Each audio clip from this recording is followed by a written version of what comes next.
السلام علیکم ورحمۃ اللہ وبرکاتہ۔ ڈیئر اسٹوڈنٹس، آج ہم پڑھیں گے کلاس 7 کی اسلامیات، کس کا ہم چیپٹر نمبر 3 پڑھیں گے جو سیرت طیبہ کے نام سے ہے، اور چیپٹر نمبر 3 میں سے ہم جس عنوان کو پڑھیں گے وہ ہے فتح مکہ۔ ٹھیک ہے، آپ بک بھی دیکھ لیجئے، یہ بک ہے اسلامیات کی 7 کلاس علوم اسلامیات، اور چیپٹر نمبر 3 سیرت طیبہ فتح مکہ۔ پہلے ہم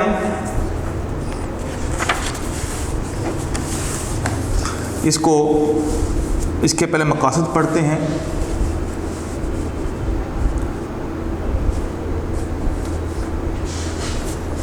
اس کو پڑھنے کے مقاصد کیا ہیں، کیا حاصل ہوتا ہے اس کو پڑھ کے؟ تدریسی مقاصد: فتح مکہ کے اسباب و وجوہات بتا سکیں، بچے میں یہ صلاحیت پیدا ہو۔ نمبر 2، فتح مکہ کے واقعات بیان کر سکیں۔ نمبر 3، فتح مکہ کے نتائج کا جائزہ لے سکیں۔ اہم الفاظ ہیں فتح مکہ۔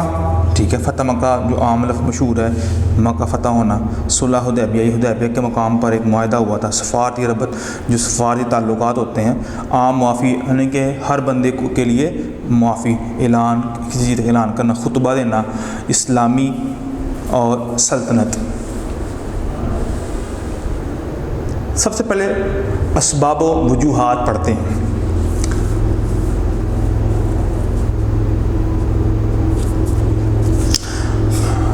فتح مکہ کے اہم اسباب و وجوہات درج ذیل ہیں۔ معاہدہ حدیبیہ کی خلاف ورزی: جیسا کہ آپ کو پتہ ہے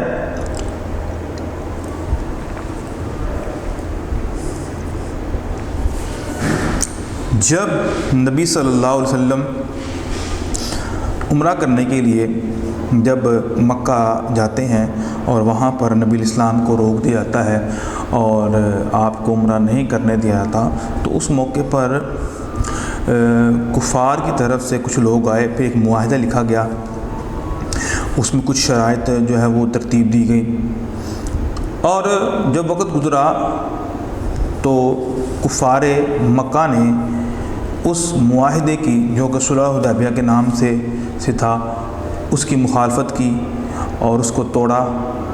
تو پھر کیا ہوا، آج ہم پڑھتے ہیں۔ صلح حدیبیہ میں مسلمانوں اور قریش مکہ کے درمیان یہ طے پایا تھا دونوں 10 سال تک جنگ نہیں کریں گے۔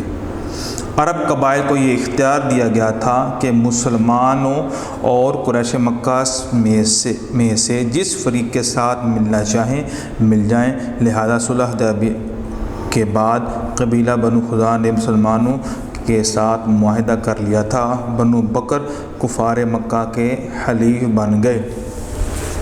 وہ جو معاہدہ طے پایا تھا، اس معاہدے کی جو ایک شرط تھی وہ یہ بھی تھی کہ 10 سال تک کسی بھی طرح اور کسی بھی انداز سے جنگ و جدل ہم نہیں کریں گے، بالکل امن اور شانتی کے ساتھ رہیں گے، کسی قسم کا لڑائی، کسی قسم کا جھگڑا، کسی قسم کا کوئی بھی اس طرح کا تنازع ہم اس کو نہیں کریں گے۔ اور یہ ساتھ قرار پایا کہ عرب کے جو قبائل ہیں، یعنی جو مدینہ اور مکہ کے ارد گرد جو بھی قبائل ہیں، تو ان کو یہ اختیار دے دیا گیا کہ وہ جس کے ساتھ چاہیں مل سکتے ہیں، جس کے ساتھ چاہیں معاہدہ کر سکتے ہیں، حلیف بن سکتے ہیں۔ تو لہذا مسلمانوں کا جو ساتھ دینے والے تھے وہ تھے بنو خزاعہ، اور کافروں کے ساتھ ملنے والے بنو بکر تھے۔ بنو خزاعہ والوں کی بنو بکر کے ساتھ پرانی دشمنی تھی۔ ایک رات بنو بکر نے بنو خزاعہ پر حملہ کر دیا۔ بنو خزاعہ نے حرم میں پناہ لی تو بنو بکر نے وہاں جا کر انہیں قتل کر دیا۔ قریش کا بنو بکر کے ساتھ معاہدہ تھا، انہوں نے در پردہ بنو بکر کی مدد کی۔ ان تمام حالات کو دیکھتے ہوئے بنو خزاعہ نے حضرت محمد صلی اللہ علیہ وسلم سے مدد کی درخواست کی۔ اب جب کوئی بھی قبیلہ کسی دوسرے قبیلے کا حلیف بن جاتا ہے تو اس میں ایک معاہدہ ہوتا ہے کہ آپ پر اگر کوئی بھی پریشانی آئے گی تو ہم آپ کا ساتھ دیں گے، اگر ہم پر کوئی بھی پریشانی آئے گی ہم آپ کا ساتھ دیں گے، آپ پر آئے گی ہم دیں گے، ہم ایک دوسرے کی ہیلپ کریں گے۔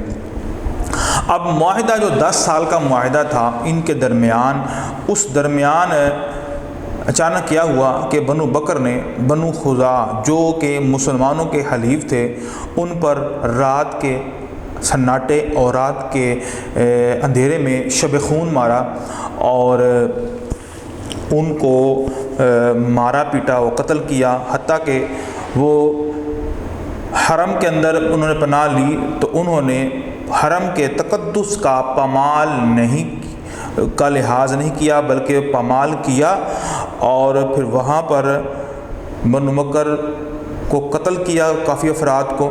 اور پھر جو قریش جو تھا بنو بکر کے ساتھ جو تھا، تو بنو بکر نے جو قتل کیے تھے لوگ، تو نبی صلی اللہ علیہ وسلم نے ان کو کہا کہ جن لوگوں نے یہ کام کیا ان کو ہمارے حوالے کرو، لیکن قریش مکہ نے بنو بکر کا ساتھ دیتے ہوئے انکار کر دیا۔ تو پھر ان تمام حالات کو پھر دیکھتے ہوئے پھر جو بنو خزاعہ نے نبی صلی اللہ علیہ وسلم سے مدد مانگی اور ہیلپ کے لیے جب پیغامات پہنچائے، پھر نبی صلی اللہ علیہ وسلم نے کیا کیا، وہ آگے ہم پڑھتے ہیں۔ وہ کچھ شرائط دیں،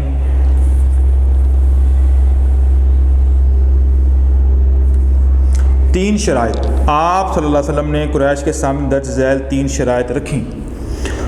یہ شرائط حضرت زمرہ رضی اللہ تعالی عنہ کے ہاتھ قریش مکہ کو بھجوائی گئی تھی۔ نمبر 1، بنو خزاعہ کو خون بہا ادا کیا جائے، یعنی جتنے بندے فوت ہوئے ہیں، جتنے بندے قتل کیے ہیں، ان کا فدیہ دیا جائے، ان کا جرمانہ دیا جائے، بنو بکر کی حمایت چھوڑ دیں، اور آپ یہ کریں کہ بنو خزاعہ کے بندے فوت ہوئے ہیں، اس کی جو مخالفت کی ہے بنو بکر نے، تو لہذا بنو بکر کی آپ حمایت چھوڑ دیں، یہ قریش مکہ کو کہا جا رہا ہے۔ نمبر 3، معاہدہ توڑنے کا اعلان کریں۔ تو یہ معاہدہ، تو یہ 3 شرائط جو تھیں یہ رسول اللہ صلی اللہ علیہ وسلم نے قریش مکہ کے سامنے پیش کی۔ اب آگے کیا ہوا؟ وہ جو معاہدہ جو تھا نا کہ 10 سال تک لڑائی نہیں کریں گے، تو فرمایا اب یہ معاہدہ مان لیں، یہ بنو بکر کی حمایت چھوڑ دیں یا فدیہ دے دیں۔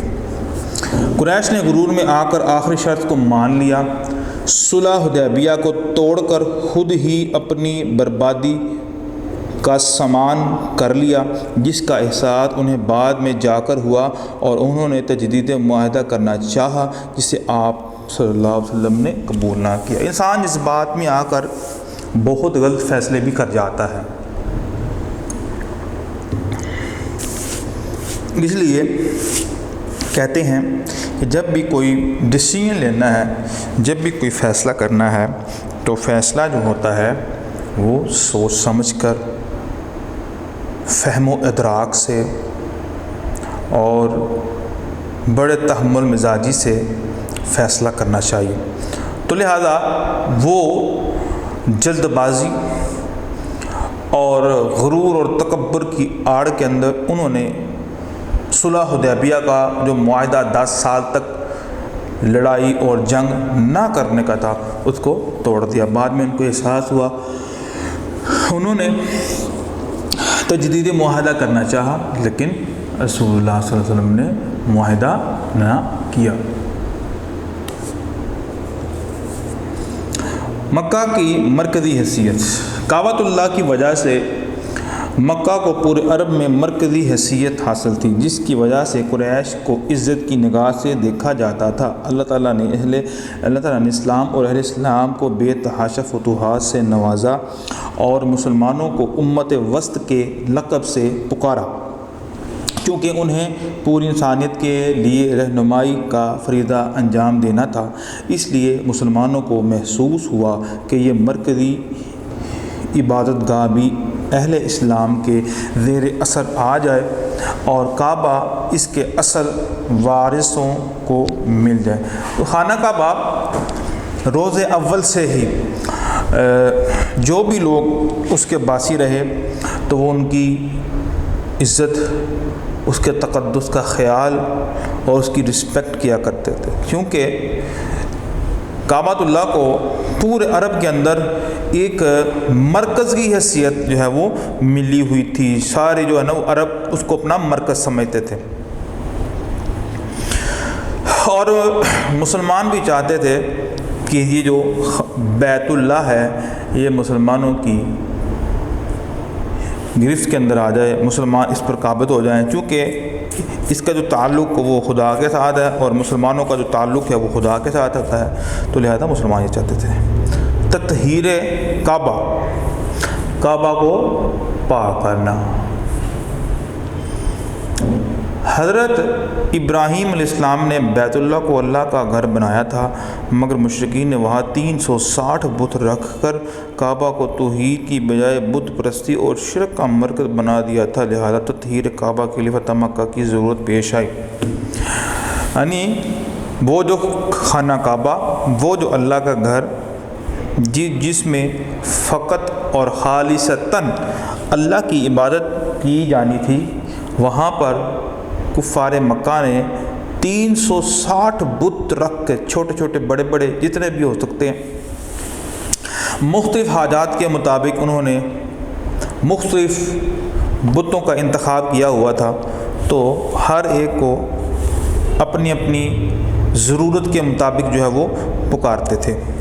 تو یہ بھی امر لازمی تھا کہ خانہ کعبہ کو، اللہ کے گھر کو اس بتوں سے پاک کر رہا تھا، کہ بتوں کی جو نجاست ہوتی ہے، بتوں کی یہ پلیدگی ہوتی ہے، وہ قطعی پسند نہیں ہوتی ہے، تو لہذا مسلمان جو تھے یہ بھی چاہتے تھے کہ کسی طریقے سے خانہ کعبہ ان بتوں کی غلاظت سے پاک اور صاف ہو جائے۔ آگے ہم واقعات پڑھتے ہیں۔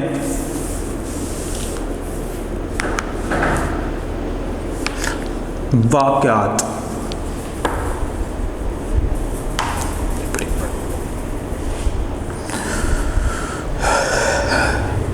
لشکر اسلام کی روانگی۔ آپ صلی اللہ علیہ وسلم 8 ہجری کو 10,000 کا لشکر لے کر مدینہ سے مکہ کی طرف روانہ ہوئے۔ عام راستے سے ہٹ کر لمبا سفر کیا اور مکہ پہنچے۔ وہاں جا کر شہر سے باہر پڑاؤ کیا اور تمام لشکر نے آپ صلی اللہ علیہ وسلم کے حکم سے اپنے اپنے خیموں کے سامنے آگ جلائی۔ رات کی تاریکی میں چاروں طرف آگ کے شعلے دیکھ کر اہل مکہ حیران رہ گئے۔ ابو سفیان اور وطیل بن ورقہ حالات کا جائزہ لینے کے لیے آئے تو ان کی ملاقات آپ صلی اللہ علیہ وسلم کے چچا حضرت عباس رضی اللہ تعالیٰ عنہ سے ہوئی، جو ان دنوں کو آپ صلی اللہ علیہ وسلم کی خدمت میں لے آئے۔ ان دونوں کو آپ صلی اللہ علیہ وسلم کی خدمت میں لے آئے۔ حضرت عمر رضی اللہ تعالیٰ نے ابو سفیان پر حملہ کیا، مگر آپ صلی اللہ علیہ وسلم نے منع فرما دیا۔ نبی کریم صلی اللہ علیہ وسلم نے ابو سفیان سے کہا، اب بھی تمہیں توحید پر یقین نہیں آیا؟ اس نے کہا، میں یقین رکھتا ہوں اگر خدا کے علاوہ کوئی ہوتا تو مجھے ضرور نفع دیتا۔ حضرت عباس رضی اللہ تعالی عنہ نے ابو سفیان کو کہا، کلمہ پڑھ لے ورنہ تیری گردن کاٹ دی جائے گی۔ ابو سفیان نے کلمہ پڑھ لیا۔ تو یہ واقعہ، یہ ابتدائی واقعہ تھا، یہ خانہ یہ مکہ کے اندر داخل ہونے سے پہلے کا واقعہ ہے۔ آگے ہے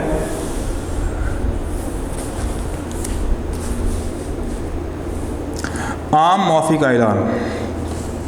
اب پڑاؤ جو تھا باہر ڈلا ہوا تھا۔ آپ مسلمانوں کی اتنی بڑی تعداد، 10,000 کا لشکر جرار، ٹھیک ہے، مسلمانوں کی طرف سے اتنی بڑی تعداد کو دیکھ کر ظاہر سی بات ہے وہ جو کفار مکہ تھے وہ مرعوب ہو گئے۔ تو پھر کئیوں نے ہاتھ ہتھیار ڈال دیے، کوئی چھپ گئے۔ تو عام معافی کا اعلان۔ فتح مکہ کے موقع پر حضرت محمد صلی اللہ علیہ وسلم نے عام معافی کا اعلان کر کے تمام لوگوں کو جان و مال اور عزت کی امان دے دی۔ آپ صلی اللہ علیہ وسلم نے عام اعلان فرما دیا کہ جو کوئی حرم میں پناہ لے گا، ابو سفیان کے گھر میں پناہ لے گا یا جو اپنے گھر کا دروازہ بند کر لے گا، اس کو کوئی تکلیف نہیں دی جائے گی۔ مطلب یہ ہے کہ نبی صلی اللہ علیہ وسلم نے تمام لوگوں کو یہ کہہ دیا کہ جو بھی یہ چاہتا ہے کہ وہ بچے تو وہ اپنے گھر میں رہے اور گھر سے باہر نہ نکلے، ابو سفیان کے گھر میں چلا جائے۔ ہاں، چند لوگ جو تھے جن کے قتل کا اعلان ہو چکا ہوا تھا اور ان کے بارے میں یہ فرمایا گیا تھا کہ یہ خانہ کعبہ کی دیوار اور غلاف میں چمٹا ہوا بھی مل جائے تو آپ نے اس کو قتل کرنا ہے، کیونکہ اس کے قتل کے بڑے سخت جو ہے وہ آرڈر ہو چکے ہیں، کیونکہ ان کی گستاخیاں ہی اس قدر تھیں، وہ اس قدر توہین کے مرتکب تھے کہ رسول اللہ صلی اللہ علیہ وسلم نے ان کے قتل کا اعلان کیا۔ کچھ گستاخ رسول تھے، کوئی اسلام کے خلاف اعلان کرتے تھے، عبداللہ بن خطل جیسے جو ایک مشرک لوگ اور نبی صلی اللہ علیہ وسلم کو اذیت دینے والے، تو اس طرح کے لوگوں کے لیے رسول اللہ صلی اللہ علیہ وسلم نے قتل کا اعلان کیا تھا۔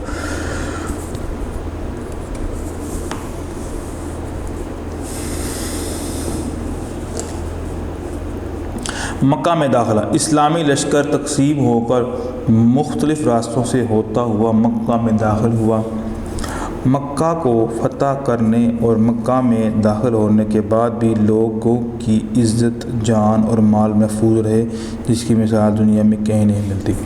یعنی یہ حالت جنگ بھی ہے، اور جنگی حالت میں کون کسی کو معاف کرتا ہے؟ کبھی آپ نے دیکھا ہے کہ جنگ ہو اور جو مد مقابل ہے زیر عتاب آیا ہوا ہے، آپ کی تلوار آپ کے اسلحے کے نیچے آیا ہوا ہے، تو میدان جنگ میں تو کوئی بھی معاف نہیں کرتا ہے، لیکن اللہ کے رسول صلی اللہ علیہ وسلم نے میدان جہاد میں بھی اس بات کا اعلان کر دیا کہ جو ہتھیار ڈال دے، جو اپنے آپ کو سرنڈر کر دے تو اس کے لیے معافی ہے، اس کو چھوڑ دیا جائے گا، اسے کچھ نہیں کہا جائے گا۔ بتوں کو توڑنا،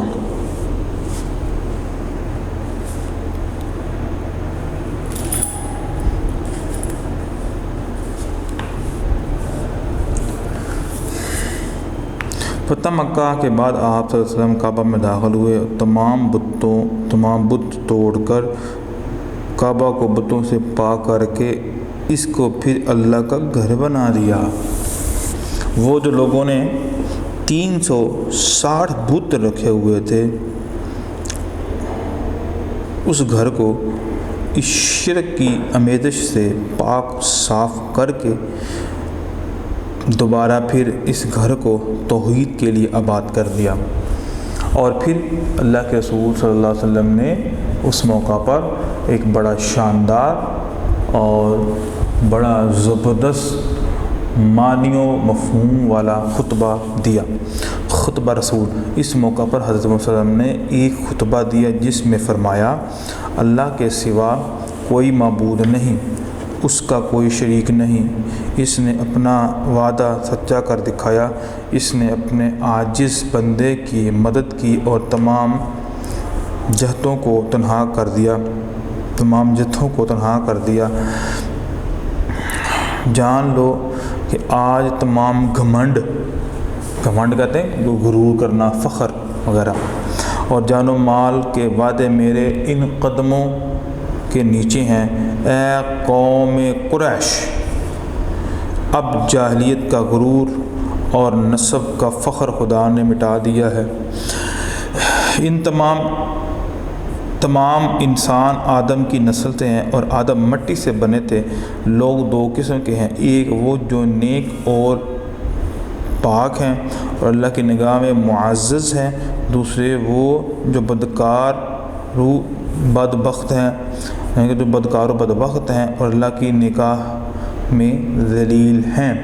اور نہیں کہ نبی صلی اللہ علیہ وسلم نے وہاں پر خطبہ دیا، اور جو زمانہ جاہلیت کے جو بھی کام تھے، غرور و تکبر تھا، ذات پات کے حوالے سے، اس کو اپنی جوتی کی نوک پر رکھا اور کہا تمام آدم جو تھے، تمام انسان آدم علیہ السلام کی اولاد سے ہیں اور آدم مٹی سے بنے ہیں۔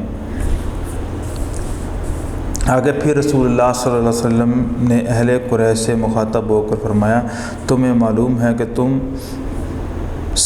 میں تم سے کیا سلوک کرنے والا ہوں؟ یہ سن کر کفار نے لجاجت سے کہا، آپ صلی اللہ علیہ وسلم شریف بھائی اور شریف بھتیجے ہیں۔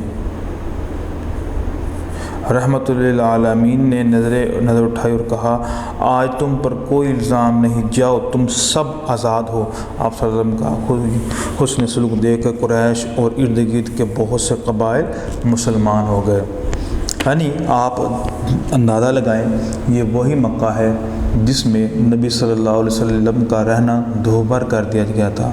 آپ صلی اللہ علیہ وسلم کو مارا جاتا، آپ صلی اللہ علیہ وسلم حالت نماز میں آپ کو تنگ کیا جاتا، اور جب سجدے کی حالت میں ہوتے تو نبی علیہ السلام کے کندھے کے اوپر اونٹ کی بھاری اوجری رکھ کر نبی علیہ السلام کو مارنے کی پلاننگ کی جاتی،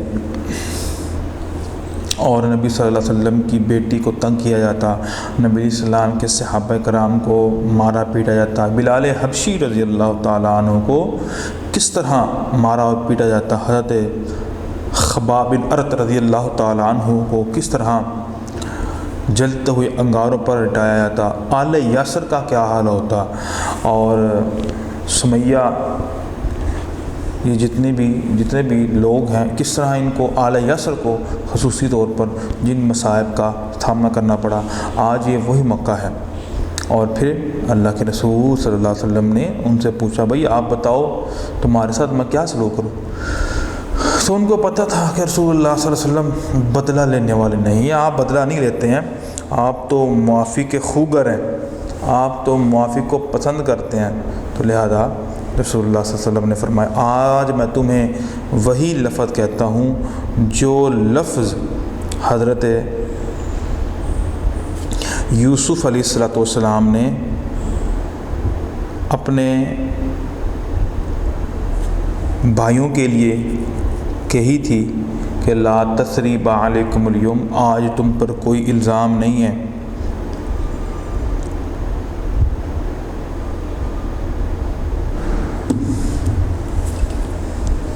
اور پھر رسول اللہ صلی اللہ علیہ وسلم کا یہ اعلیٰ اخلاق لے کر عرب کے بہت سے لوگ اسلام میں داخل ہوئے، اور اس کا اعلان بھی اللہ تعالیٰ نے قرآن مجید میں کیا ہے، وَرَأَيْتَ النَّاسَ يَدْخُلُونَ فِي دِينِ اللَّهِ أَفْوَاجًا۔ آگے ہے، مکہ میں پہلی اذان نماز کا وقت آیا تو آپ صلی اللہ علیہ وسلم نے حضرت بلال رضی اللہ تعالیٰ عنہ کو کعبہ کی چھت پر چڑھ کر اذان دینے کا حکم دیا۔ اس طرح یہ صدیوں بعد اسلام کی پہلی اذان اور نماز تھی جو حرم میں ادا کی گئی۔ آگے تبلیغ اسلام۔ حضرت محمد صلی اللہ علیہ وسلم نے مکہ میں 15 دن قیام کی، فرمایا اس دوران بے شمار لوگوں نے آپ صلی اللہ علیہ وسلم کے ہاتھوں پر اسلام قبول کیا۔ اس کے بعد آپ صلی اللہ علیہ وسلم نے معاذ بن جبل رضی اللہ تعالیٰ عنہ کو مکہ میں 9 مسلموں کی تعلیم و تربیت کے لیے مقرر کیا، اور ایک نوجوان عطا بن اسید کو گورنر مقرر کر کے واپس مدینہ آ گئے۔ آگے ہے نتائج، یعنی اس کا نتیجہ کیا نکلا اس غزوے کا، فتح مکہ کا۔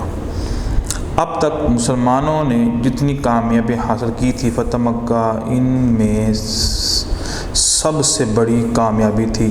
اس کامیابی کے بعد آئندہ کامیابی کی بنیاد پڑی۔ 2 سال کے اندر پورا عرب حتیٰ کہ یمن بھی اسلامی سلطنت کا حصہ بن گیا۔ مکہ کو عرب میں دل کی حیثیت حاصل تھی۔ مکہ اہل عرب کا سیاسی، مذہبی اور تمدنی مرکز تھا۔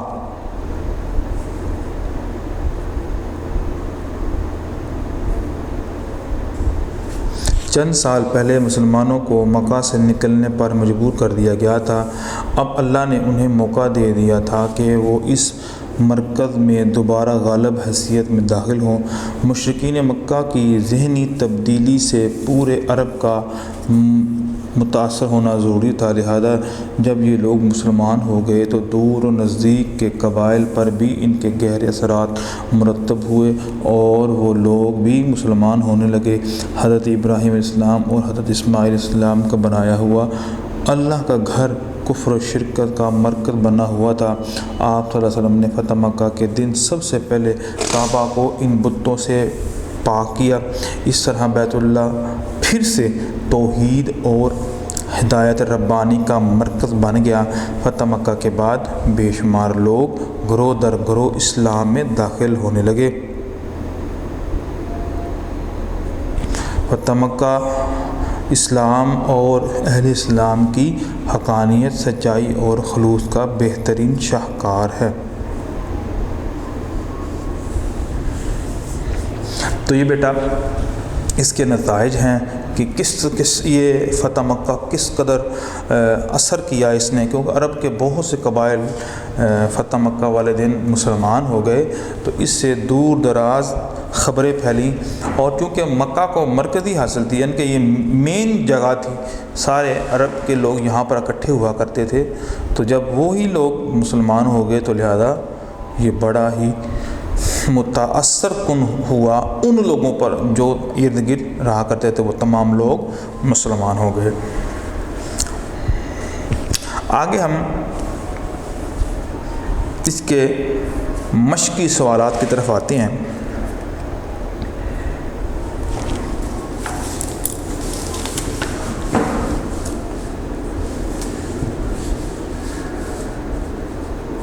تو پہلا سوال ہے مشق نمبر 1، درج ذیل سوالات کے مختصر جوابات لکھیے۔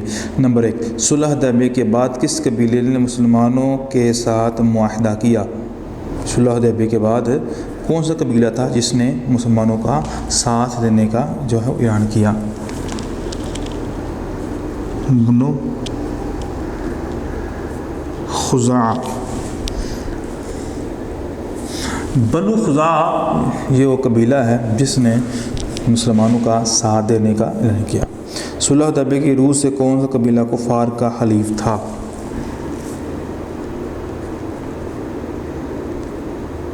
بنو بکر۔ بنو بکر کفار کا حلیف تھا۔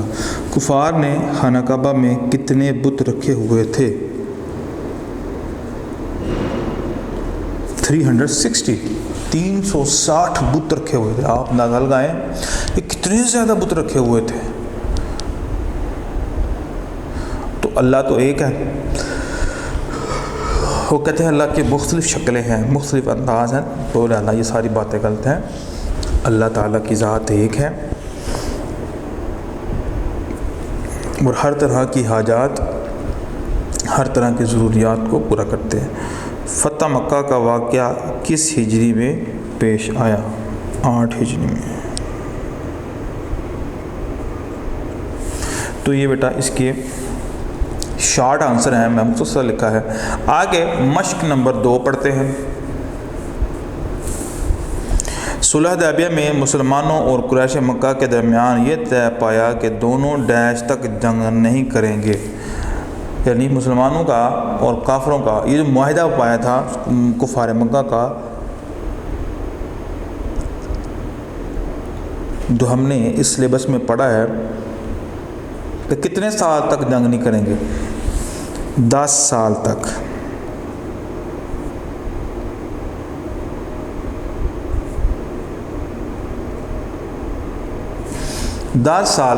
جنگ نہیں کریں گے۔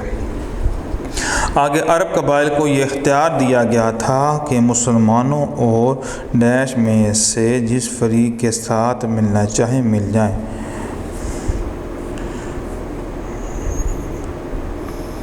قریش مکہ۔ قریش میں مسلمانوں کے ساتھ ملنا ہے یا قریش مکہ یا کفار مکہ، ان دونوں میں سے جس کے ساتھ ملنا چاہتے ہیں آپ مل سکتے ہیں۔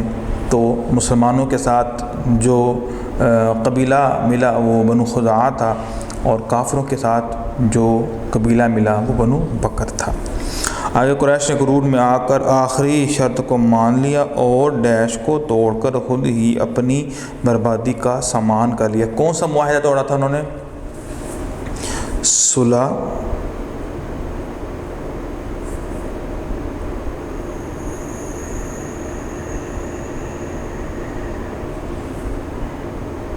صلح حدیبیہ، یہ معاہدہ ان کافروں نے توڑا تھا۔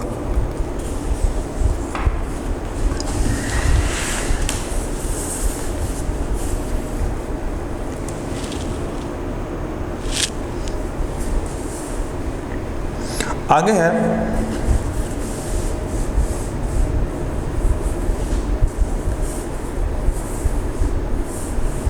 فتح مکہ کے موقع پر حضرت محمد صلی اللہ علیہ وسلم نے ڈیش کا اعلان کر کے تمام لوگوں کو جان و مال اور عزت کی امان دے دی۔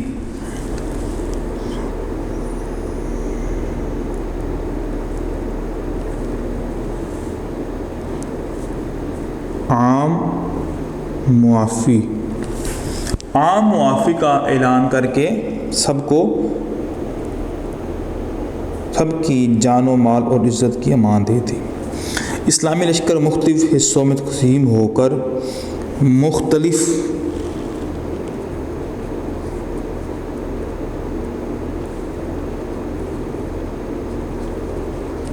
مختلف راستوں سے ہوتا ہوا مکہ میں داخل ہوا۔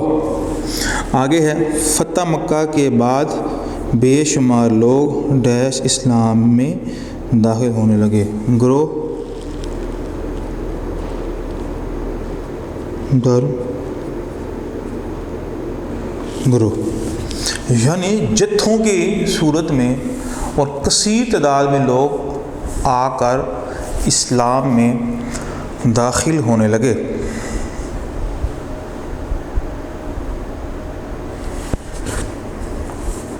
رات کی تاریکی میں چاروں طرف آگ کے شعلے دیکھ کر ڈیش حیران رہ گئے۔ کون؟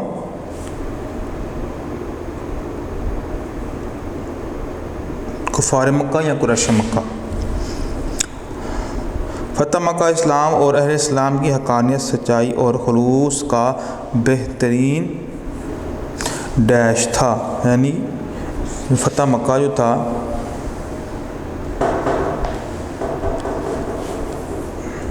اہل اسلام کی حقانیت، سچائی اور خلوص کا بہترین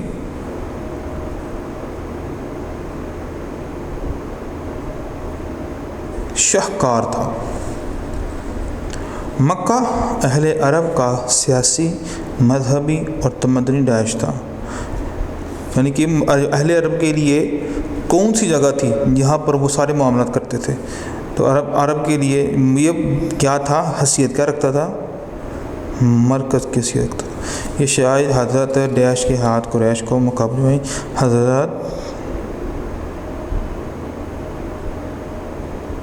زمرہ رضی اللہ تعالیٰ عنہ کے ہاتھ قریش کو بجوائی گئی تھی۔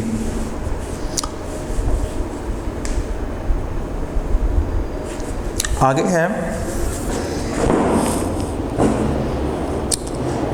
سوالات پڑھیے اور درست جوابات کی نشاندہی کیجیے۔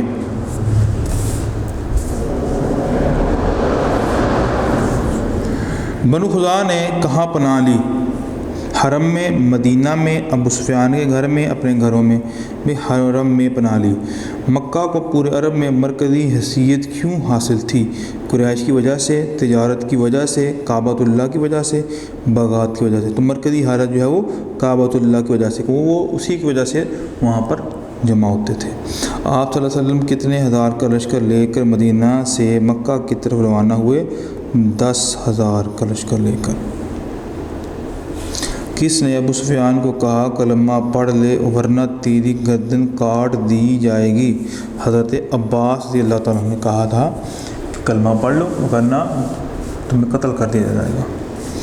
فتح مکہ کے موقع پر حضرت محمد صلی اللہ علیہ وسلم نے کس کو جان و مال اور عزت کی امان دے دی؟ تمام لوگوں کو، سب کو مطلب دے دی۔ آگے نماز کا وقت آیا تو آپ صلی اللہ علیہ وسلم نے کس کو کعبہ کی چھت پر چڑھ کر اذان دینے کا حکم دیا؟ حضرت بلال رضی اللہ تعالیٰ عنہ کو۔ حضرت محمد صلی اللہ علیہ وسلم نے مکہ میں کتنے دن قیام فرمایا؟ آپ وہاں پر صرف 15 دن رہے وہاں پر۔ اور آخری ہے، آپ صلی اللہ علیہ وسلم نے کس کو مکہ میں 9 مسلموں کی تعلیم و تربیت کے لیے مقرر کیا؟ حضرت خالد، حضرت معاذ بن جبل رضی اللہ تعالیٰ عنہ کو نبی صلی اللہ علیہ وسلم نے جمع کیا۔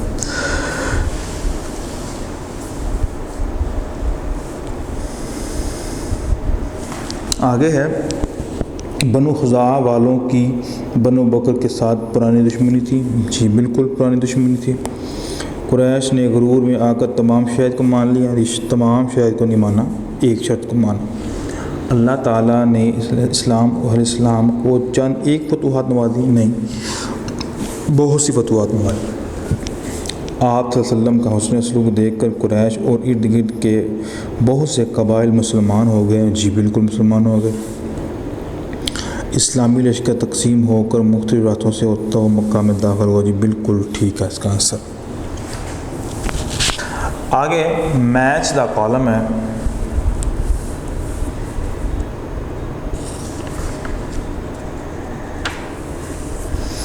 بنو خزاعہ نے حضرت محمد صلی اللہ علیہ وسلم سے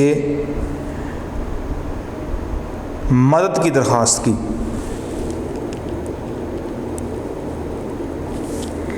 حضرت عمر رضی اللہ تعالیٰ نے ابو سفیان پر حملہ کیا مگر آپ نے منع فرما دیا۔ ابو سفیان اور بدیل بن ورقہ حالات کا جائزہ لینے کے لیے آئے تو ان کی ملاقات آپ کے چچا حضرت عباس سے ہوئی۔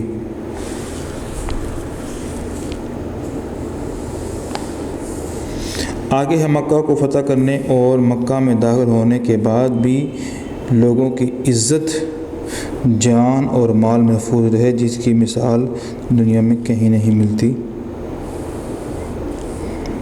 آپ نے فتح مکہ کے دن سب سے پہلے بتوں کو کعبہ کو ان بتوں سے پاک کیا۔ تو یہ بیٹا میچ کا کالم بھی میں نے آپ کے سامنے فل کر دیا ہے۔ آگے ہمارے لانگ کوسچن ہیں۔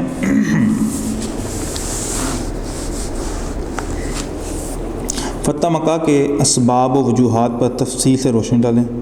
نمبر 2، فتح مکہ کے واقعات تفصیل سے تحریر کریں۔ فتح مکہ کے نتائج بیان کریں۔ پہلا سوال، اسباب اور وجوہات۔ تو یہ بیٹا یہاں سے شروع ہوتا ہے، کوشچن نمبر 1 یہاں سے شروع ہوتا ہے۔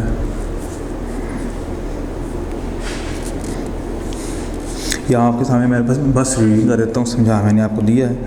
معاہدہ حدیبیہ کی خلاف ورزی۔ صلح حدیبیہ میں مسلمانوں اور قریش مکہ کے درمیان یہ طے پایا تھا کہ دونوں 10 دن تک جنگ نہیں کریں گے۔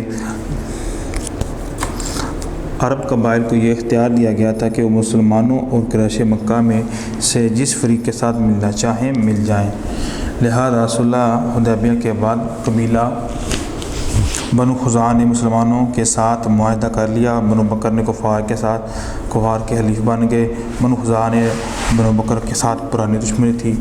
ایک رات بنو بکر نے بنو خزاعہ پر حملہ کر دیا۔ بنو خزاعہ نے حرم میں پناہ لی تو بنو بکر نے وہاں جا کر انہیں قتل کر دیا۔ قریش کا بنو بکر کے ساتھ معاہدہ تھا، انہوں نے در پردہ بنو بکر کی مدد کی۔ ان تمام حالات کو دیکھتے ہوئے بنو خزاعہ نے حضرت محمد صلی اللہ علیہ وسلم سے مدد کی درخواست کی۔ 3 شرائط آپ صلی اللہ علیہ وسلم نے، یعنی کہ یہ 3 پوائنٹ بیسیکل آپ صلی اللہ علیہ وسلم نے قریش کے سامنے درج ذیل 3 شرائط رکھی۔ یہ شرائط حضرت زمرہ کے ہاتھ قریش مکہ کو بھجوائی گئی۔ نمبر 1، بنو خزاعہ کو خون بہا ادا کیا جائے، بنو بکر کی حمایت چھوڑ دیں، معاہدہ توڑنے کا اعلان کر دیں۔ یہ 3 میں سے ایک اختیار کرنے کا حکم دیا تھا۔ قریش نے غرور میں آ کر آخری شرط کو مان لیا، صلح حدیبیہ کو توڑ کر خود ہی اپنی بربادی کا سامان کر لیا، اور جس کا احساس انہیں بعد میں جا کر ہوا۔ انہوں نے تجدیدی معاہدہ کرنا چاہا جسے آپ صلی اللہ علیہ وسلم نے قبول نہ کیا۔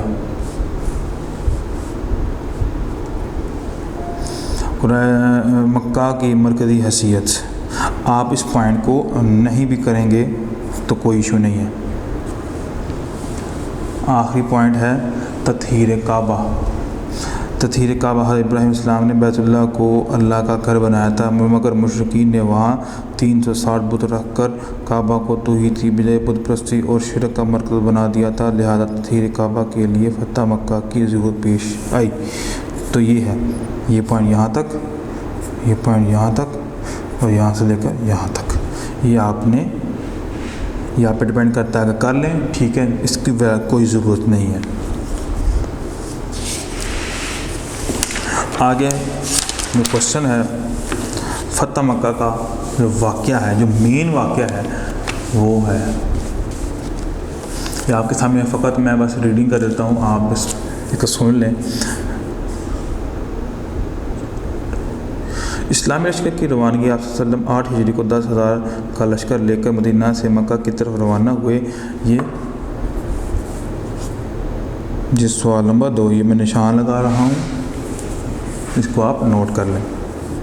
عام راستے سے ہٹ کر لمبا سفر کیا اور مکہ پہنچے، وہاں جا کر شہر سے باہر پڑاؤ کیا اور تمام لشکر نے آپ کے حکم سے اپنے اپنے خیموں کے سامنے آگ جلائی۔ رات کی تاریکی میں چاروں طرف آگ کے شعلے دیکھ کر اہل مکہ حیران رہ گئے۔ ابو سفیان اور عبدیل بن ورقہ حالات کا جائزہ لینے کے لیے آئے تو ان کی ملاقات آپ کے چچا حضرت عباس رضی اللہ تعالیٰ عنہ سے ہوئی اور ان دونوں کو آپ صلی اللہ علیہ وسلم کی خدمت میں لے آئے۔ حضرت عمر رضی اللہ تعالیٰ عنہ نے ابو سفیان پر حملہ کیا، مگر آپ صلی اللہ علیہ وسلم نے منع فرما دیا۔ نبی کریم صلی اللہ علیہ وسلم نے ابو سفیان سے کہا، ابھی تمہیں توحید پر یقین نہیں آیا؟ اس نے کہا، میں یقین رکھتا ہوں، اگر خدا کے علاوہ کوئی ہوتا تو مجھے ضرور نفع دیتا۔ حضرت عباس رضی اللہ عنہ نے ابو سفیان کو کہا، کلمہ پڑھ لے ورنہ تیری گردن کاٹ دی جائے گی۔ ابو سفیان نے کلمہ پڑھ لیا۔ پوائنٹ نمبر 2، فتح مکہ کے موقع پر حضرت محمد صلی اللہ علیہ وسلم نے عام معافی کا اعلان کر کے تمام لوگوں کو جان و مال و عزت کی امان دے دی۔ آپ صلی اللہ علیہ وسلم نے عام اعلان فرما دیا کہ جو کوئی حرم میں پناہ لے گا، ابو سفیان گھر میں پناہ لے گا، یا جو گھر اپنے گھر کا دروازہ بند کر لے گا، اس کو کوئی تکلیف نہیں دی جائے گی۔ مکہ میں داخلہ، اسلامی لشکر تقسیم ہو کر مختلف راستوں سے ہوتا ہوا مکہ میں داخل ہوا۔ مکہ کو فتح کرنے اور مکہ تر ہونے کے بعد بھی لوگوں کی عزت، جان اور مال محفوظ ہے، جس کی مثال دنیا میں کہیں نہیں ملتی۔ نمبر 4، بتوں کو توڑنا۔ فتح مکہ کے بعد آپ صلی اللہ علیہ وسلم نے کعبہ میں داخل ہوئے اور تمام بتوں کو توڑ کر کعبہ کو بتوں سے پاک کر کے اس کو پھر اللہ کا گھر بنا دیا۔ اور پوائنٹ نمبر 5 ہے خطبہ رسول۔ اس موقع پر حضرت محمد صلی اللہ علیہ وسلم نے ایک خطبہ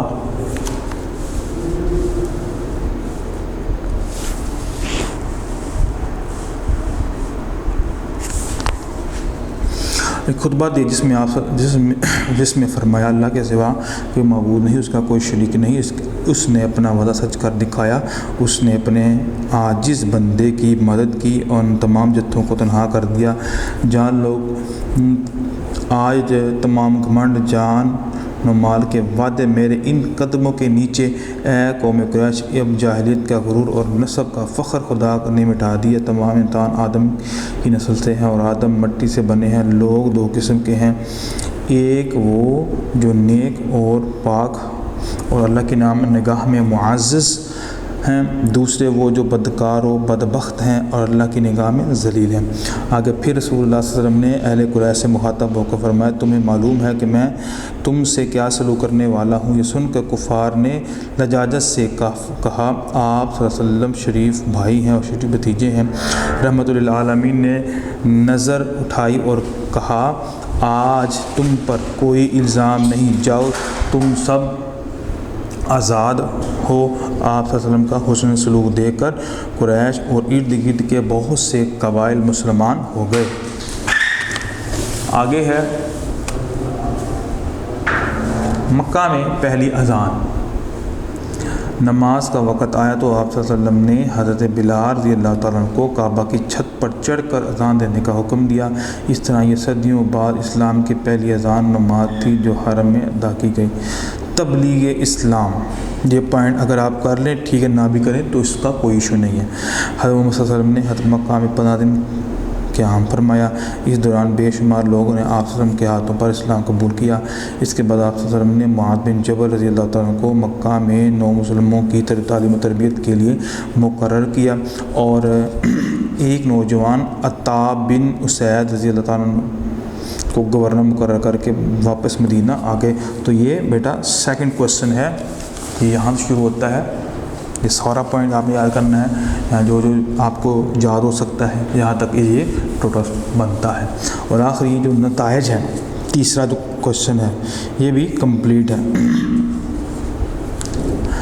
اب تک مسلمانوں نے جتنی کامیابی حاصل کی تھیں فتح مکہ ان میں سے بڑی کامیابی تھی۔ اس کامیابی کے بعد آئندہ کامیابیوں کی بنیاد پڑی۔ 2 سال کے اندر پورا عرب حتیٰ کہ یمن بھی اسلامی سلطنت کا حصہ بن گیا۔ مکہ کو عرب میں دل کی حیثیت حاصل تھی۔ مکہ اہل عرب کا سیاسی، مذہبی اور تمدنی مرکز تھا۔ چند سال پہلے مسلمانوں کو مکہ سے نکلنے پر مجبور کر دیا گیا تھا، اب اللہ نے انہیں موقع دیا تھا کہ وہ اس مرکز میں دوبارہ غالب حیثیت میں داخل ہوں۔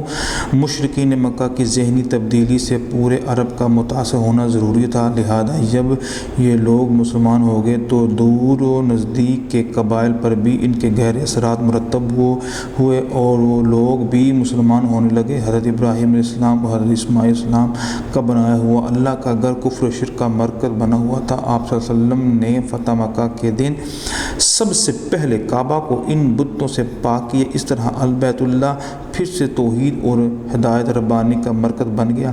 فتح مکہ کے بعد بھی بے شمار لوگ گروہ در گروہ اسلام میں داخل ہونے لگے۔ فتح مکہ اسلام اور اہل اسلام کی حقانیت، سچائی اور خلوص کا بہترین شاہکار تھا۔ تو یہ بیٹا ہمارا یہ چیپٹر کمپلیٹ ہوا فتح مکہ والا۔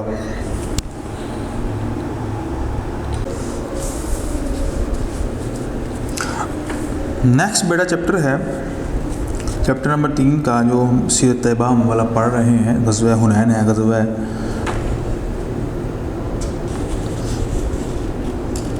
فتح مکہ جو ہم نے پڑھ لیا ہے، تو اب غزوہ حنین پڑھتے ہیں۔ تدریجی مقاصد، غزوہ حنین کے اسباب کی وضاحت کر سکیں، غزوہ حنین کے واقعات بیان کر سکیں۔ یہ اب کچھ اہم الفاظ ہیں۔ غزوہ حنین ہے، غزوہ بنو حوازن ہے، یہ قبیلے ہیں دونوں، بنو ثقیف اور بنو حوازن۔ یہ اسلام دشمن جنگ جو بہت لڑنے والے ہوتے ہیں، صف بناتے ہیں، محافظ حفاظت کرنے والے، مال غنیمت، جنگ میں جو مال آتا ہے اس کو کہتے ہیں پست ہارنا یا جو بھی جانا۔ اسباب، مکہ اور طائف کے درمیان ایک پرخطر وادی ہے جس کا نام حنین ہے۔ حنین مکہ سے تقریباً 40 کلومیٹر کے فاصلے پر واقع ہے۔ غزوہ حنین کے اہم اسباب مندرجہ ذیل ہیں۔ نمبر 1، حملے کی تیاری۔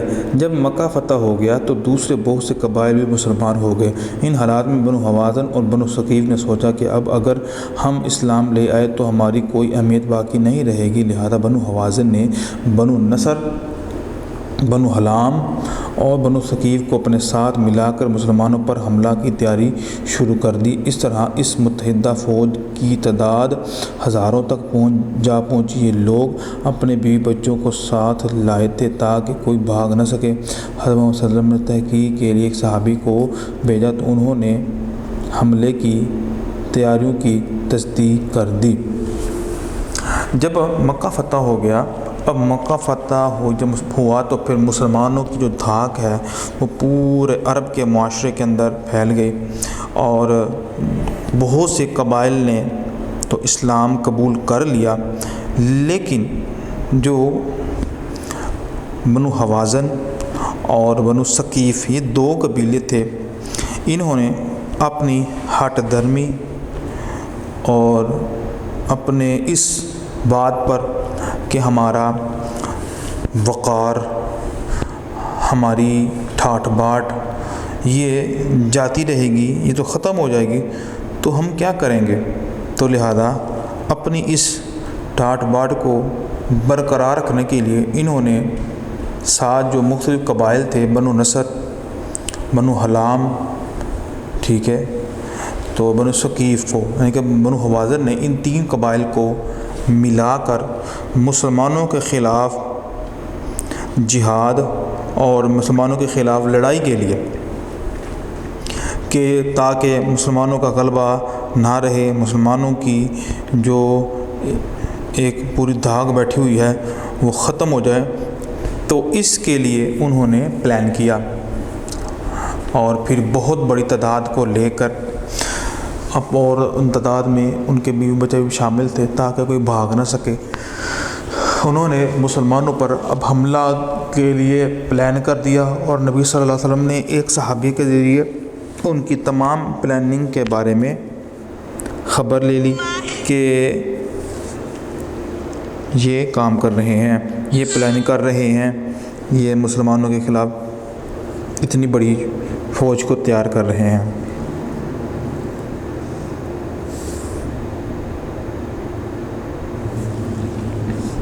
آگے ہے اسلام دشمنی۔ اسلام دشمن قبائل میں 2 بڑے گروہ تھے، ایک بنو حوازن اور دوسرا بنو ثقیف۔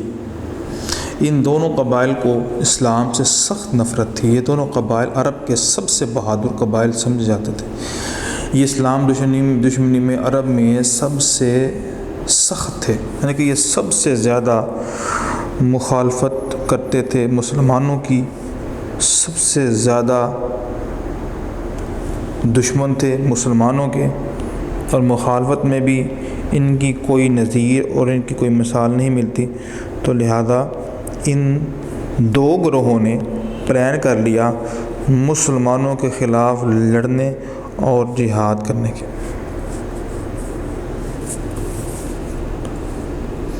اب ہے واقعات۔ حضرت محمد صلی اللہ علیہ وسلم کو جب اس حملے کا پتہ چلا تو آپ صلی اللہ علیہ وسلم اپنی 12,000 کی فوج لے کر ان سے جنگ کے لیے روانہ ہو گئے۔ جب آپ صلی اللہ علیہ وسلم کو پتہ چلا دشمن وادی حنین میں جمع ہے تو آپ صلی اللہ علیہ وسلم نے بھی وادی حنین میں پڑاؤ ڈال دیا۔ حضرت محمد صلی اللہ علیہ وسلم نے لشکر میں 2,009 مسلم، 100 کے قریب غیر مسلم شامل تھے۔ 12,000 کے لشکر فتح مکہ اور جنگی سامان کی فراوانی نے بعض مسلمانوں کے دل میں غرور اور فتح کا پختہ یقین پیدا کر دیا تھا، یعنی جو ظاہری فتح جو تھی اس کی ہلکی سی چنگاری ان کے دل میں جل چکی ہوئی تھی کہ ہماری تعداد بڑی ہے، اب ہم تو جیت کے رہیں گے۔ تو اللہ سے جو لو تھی تھوڑی سی اور تھوڑے سے وقت کے لیے ختم ہوئی، اور پھر اللہ تعالیٰ جو ہوتے ہیں، اللہ تعالیٰ اس معاملے میں بڑی جلدی گرفت کر لیتے ہیں، بڑی جلدی جو ہے وہ پکڑ لیتے ہیں، تاکہ میرے بندے میرے راستے سے ہٹے نہیں، میرا راستہ چھوڑے نہیں، اور کبھی بھی مجھے زندگی کے کسی بھی معاملے میں بھولے نہیں۔ ٹھیک ہے، مسلمان کہنے لگے اب انہیں کوئی شکست نہیں دے سکتا، یعنی کہ انہیں جو ہے وہ مسلمانوں کو کوئی شکست نہیں دے سکتا۔ جب رسول اللہ صلی اللہ علیہ وسلم کو ان باتوں کا علم ہوا تو آپ صلی اللہ علیہ وسلم سخت ناراض ہوئے اور غصے کا اظہار کیا، یعنی چاہیے تو یہ تھا کہ اللہ کا شکریہ ادا کرتے کہ آج اللہ تعالیٰ نے ہمیں یہ بہت بڑی فوج دی ہے، اتنا بڑا لشکر دیا ہے، اور وہ بھی وقت تھا جب ہمارے پاس کوئی نہیں، یعنی اس وقت جو ایک چیز پیدا ہوئی تھی وہ یہ تھی کہ ہمیں جو مدد ہے ہماری تعداد کی وجہ سے ملنی ہے، تو یہ ہلکی سی یہ جب چیز مسلمانوں کے اندر پیدا ہوئی تو فوراً مسلمانوں کی جو ہے وہ گرفت ہو گئی۔ گرفت کس طرح ہوئی اب ہم آگے پڑھتے ہیں۔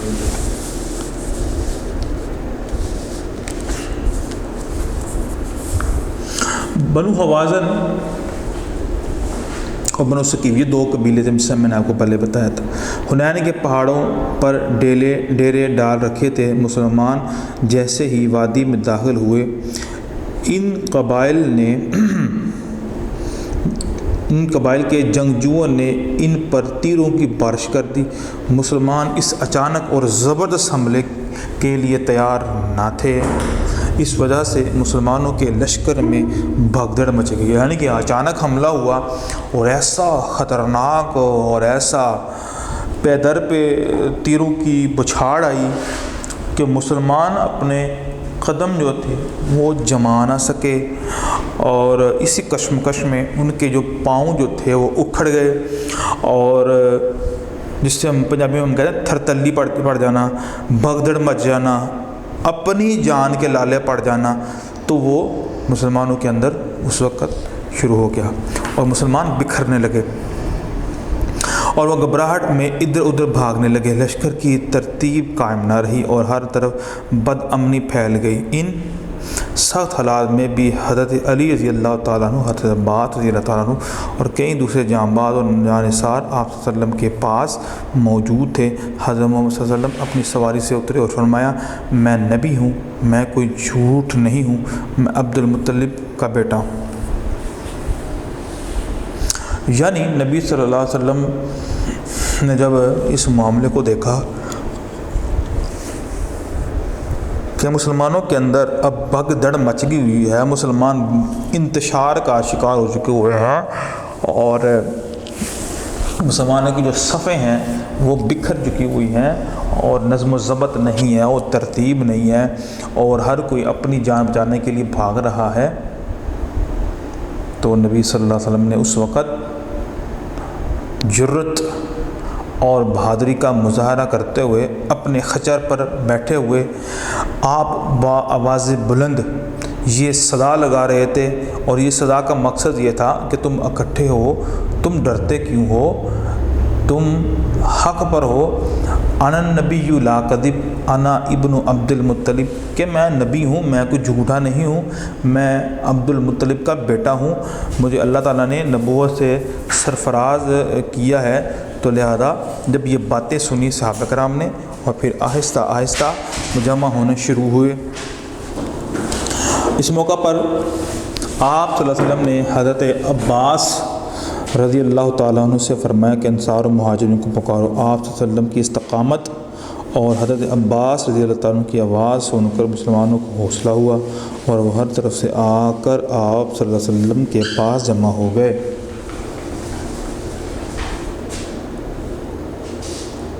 نئے حوصلے سے اپنی صفوں کو درست کیا اور پھر دشمن پر حملہ ہوئے۔ اس حملے سے دشمن کے حوصلے پست ہوئے اور وہ بھاگ نکلے۔ کفار کے 7 آدمی مارے گئے، جن میں 2 سردار ذوالحمار اور عثمان بن عبداللہ شامل تھے۔ اس غزوہ میں 4 مسلمان شہید ہوئے۔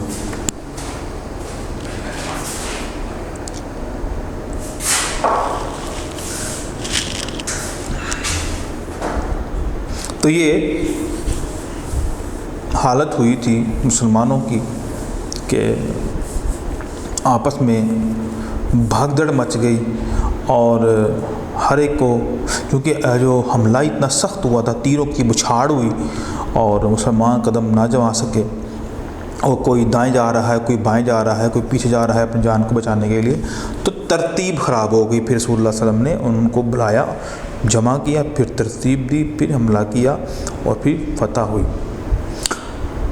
غیب مدد، غزوہ حنین میں مسلمانوں کی مدد کے لیے فرشتے اتارے گئے تھے، جس کا ذکر قرآن میں اللہ تعالیٰ نے یوں فرمایا ہے۔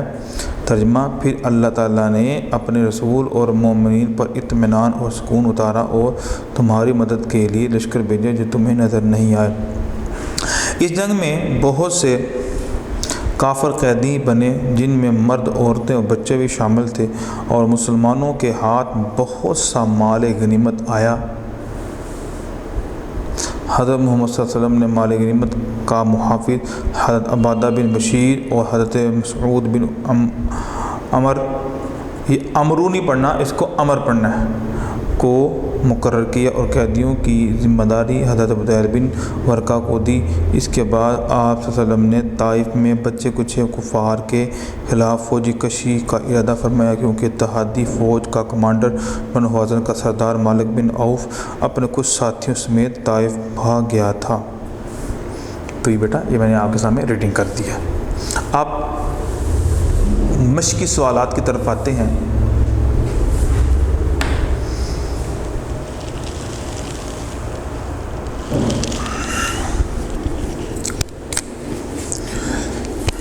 درج ذیل سوالات کے مختصر جوابات لکھیے۔ وادی حنین مکہ سے کتنے کلومیٹر کے فاصلے پر ہے؟ یہ مکہ سے تقریباً 40 کلومیٹر پر واقع ہے۔ غزوہ حنین کے موقع پر لشکر اسلام کی تعداد کتنی تھی؟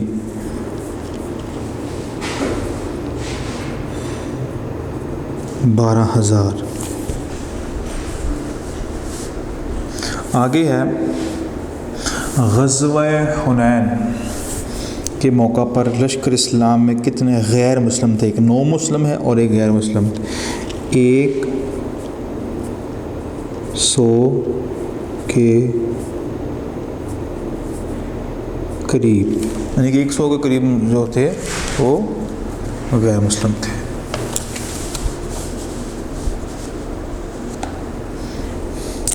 مشق نمبر 2 ہے، مکہ اور طائف کے درمیان ایک پرخطر وادی ہے جس کا نام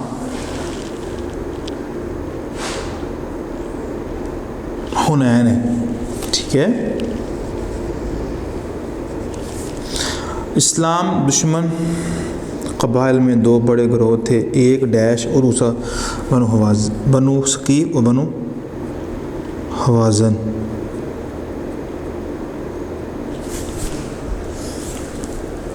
آگے ہے بنو حوازن نے بنو نصر، بنو حلام اور بنو ثقیف کو اپنے ساتھ ملا کر ڈیش پر حملہ کی تیاری شروع کر دی، مسلمانوں پر۔ حضرت محمد صلی اللہ علیہ وسلم نے تحقیق کے لیے ایک صحابی ڈیش کو بھیجا تو انہوں نے حملے کی تیاریوں کی تصدیق کی۔ ایک صحابی رسول، ایک صحابی رضی اللہ عنہ۔ جب آپ صلی اللہ علیہ وسلم کو پتہ چلا کہ دشمن وادی حنین میں جمع ہیں تو آپ صلی اللہ علیہ وسلم نے بھی ڈیش میں پڑاؤ ڈال لیا۔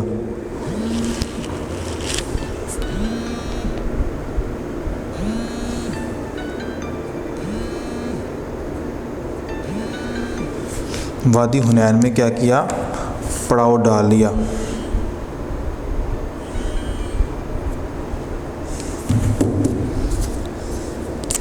آگے ہے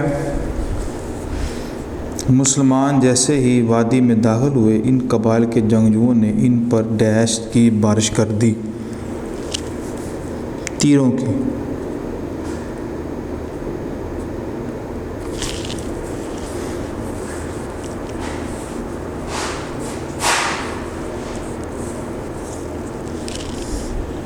آگے ہے کفار کے ڈیش آدمی مارے گئے جن میں 2 سردار ذوالحمار اور عثمان بن عبداللہ شامل تھے۔ کفار کے 70 آدمی مارے گئے۔ آگے غزوہ حنین میں مسلمانوں کی مدد کے لیے ڈیش اتارے گئے تھے۔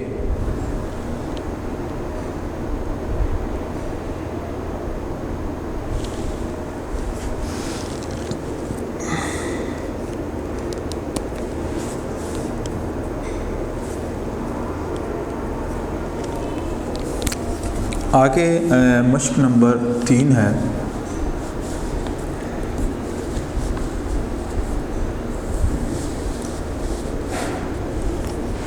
آپ صلی اللہ علیہ وسلم فوج لے کر ان سے جنگ کے لیے روانہ ہوئے۔ 10,000، 12,000، 14,000، 16,000، تو 12,000 فوج لے کر۔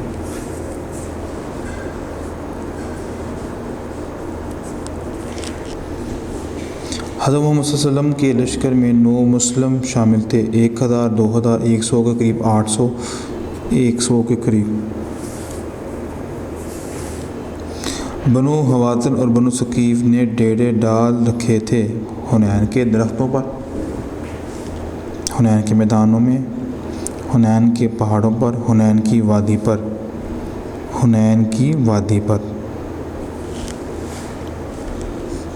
کفار کے مارے جانے افراد میں شامل تھے، جو مارے گئے تھے افراد، ان میں کفار کے مارے ان میں 2 سردار تھے، سردار شامل تھے۔ کتنے آگے ہے غزوہ حنین میں مسلمانوں کی مدد کے لیے اتارے گئے تھے فرشتے، مجاہدین، گھوڑے، ہتھیار، فرشتے نازل ہوئے تھے۔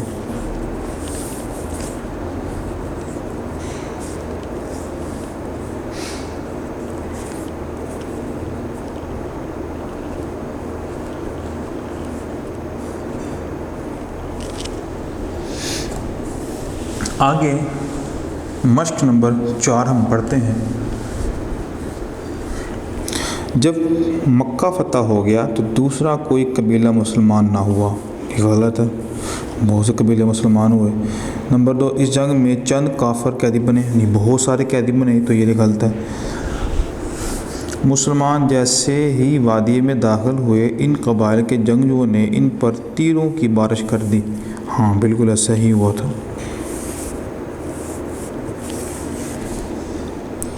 ان سخت حالات میں بھی حضرت علی رضی اللہ تعالیٰ عنہ، حضرت عباس اور کئی دوسرے جاں باز جانصار آپ کے پاس موجود تھے۔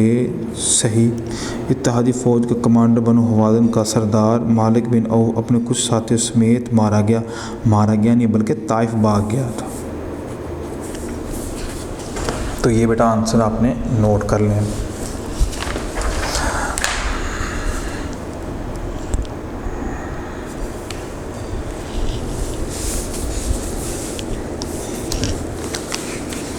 اب میرے ساتھ کالم ہے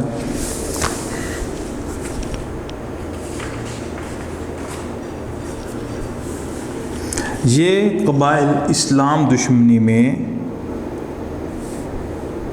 عرب میں سب سے سخت تھے، یعنی کہ یہ سب سے زیادہ اسلام کے دشمن تھے۔ 12,000 کے لشکر فتح مکہ اور جنگی سازمان کی فراوانی نے مسلمانوں کے دل میں غرور پیدا کر دیا۔ اس موقع پر آپ صلی اللہ علیہ وسلم نے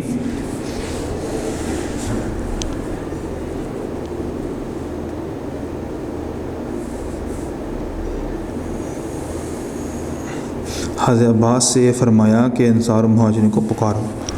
آگے ہے حضرت محمد صلی اللہ علیہ وسلم نے مال غنیمت کا محافظ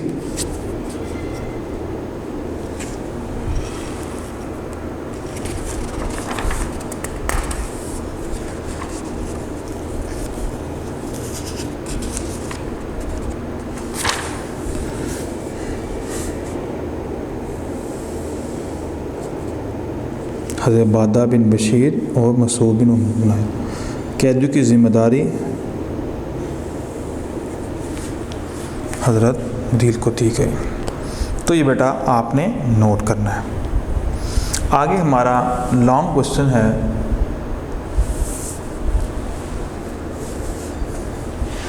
غزوہ حنین کے اہم اسباب بیان کیجیے۔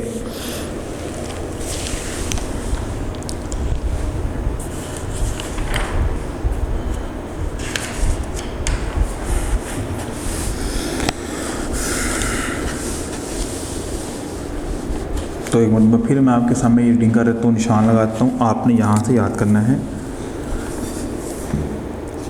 لانگ کوشچن نمبر 1 ہے، مکہ اور طائف کے درمیان ایک پرخطر وادی جس کا نام حنین مکہ سے تقریباً 40 کلومیٹر کے فاصلے پر واقع ہے۔ غزوہ حنین کے اہم اسباب مندرجہ ذیل ہیں۔ نمبر 1، حملے کی تیاریاں۔ جب مکہ فتح ہو گیا تو بہت سے قبائل بھی مسلمان ہو گئے۔ ان حالات میں بنو حوازن اور بنو ثقیف نے سوچا کہ اگر اب ہم اسلام لے آئے تو ہماری کوئی اہمیت باقی نہیں رہے گی، لہذا بنو حوازن نے بنو نصر، بنو حلام اور بنو ثقیف کو اپنے ساتھ ملا کر مسلمانوں پر حملہ کی تیاری شروع کر دی۔ اس طرح اس متحدہ فوج کی تعداد ہزاروں تک جا پہنچی۔ یہ لوگ اپنے بیوی بچوں کو بھی ساتھ لائے تھے تاکہ کوئی بھاگ نہ سکے۔ حضرت محمد صلی اللہ علیہ وسلم نے تحقیق کے لیے ایک صحابی کو بھیجا تو انہوں نے حملے کی تیاریوں کی تصدیق کر دی۔ یہ واقعی پلان ہے ان کا۔ اسلامی دشمنی، اسلام دشمن قبائل میں دو بڑے گروہ تھے، بنو ہوازن اور دوسرا بنو ثقیف۔ ان دونوں قبائل کو اسلام سے سخت نفرت تھی۔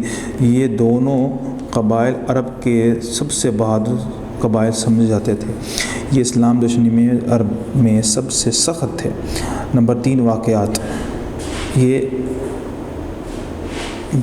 بیسیکلی یہاں تک اس کا اسباب ہیں اس کے، اور اس میں کچھ مسئلہ ہوا وہ بھی ساتھ ہے اس کے، اگر آپ یہ کرنا چاہیں تو یہ بھی کر سکتے ہیں۔ حضرت محمد صلی اللہ علیہ وسلم کو جب اس حملے کا پتہ چلا تو آپ اپنی 12,000 کی فوج لے کر ان سے جنگ کے لیے روانہ ہو گئے۔ جب آپ صلی اللہ علیہ وسلم کو پتہ چلا کہ دشمن وادی حنین میں جمع ہے تو آپ صلی اللہ علیہ وسلم نے بھی وادی حنین میں پڑاؤ ڈال لیا۔ حضرت محمد صلی اللہ علیہ وسلم نے لشکر میں 2,000 نو مسلم اور 100 کے قریب غیر مسلم شامل تھے۔ 12,000 کے لشکر فتح مکہ اور جنگی سعادت عثمان کی فراوانی نے بعض مسلمانوں کے دل میں غرور اور فتح کا پختہ یقین پیدا کر دیا۔ مسلمان کہنے لگے کہ اب انہیں کوئی شکست نہیں دے سکتا۔ جب رسول اللہ صلی اللہ علیہ وسلم کو ان باتوں کا علم ہوا تو آپ صلی اللہ علیہ وسلم سخت ناراض ہوئے اور غصے کا اظہار فرمایا۔ تو یہ بیٹا آپ کا فرسٹ لانگ کوسچن ہے کہ اسباب کیا تھے۔ آخری سوال ہے غزوہ حنین کے واقعات تفصیل سے لکھیے۔ یہاں سے پھر اس کا واقعے کی تفصیل شروع ہوتی ہے۔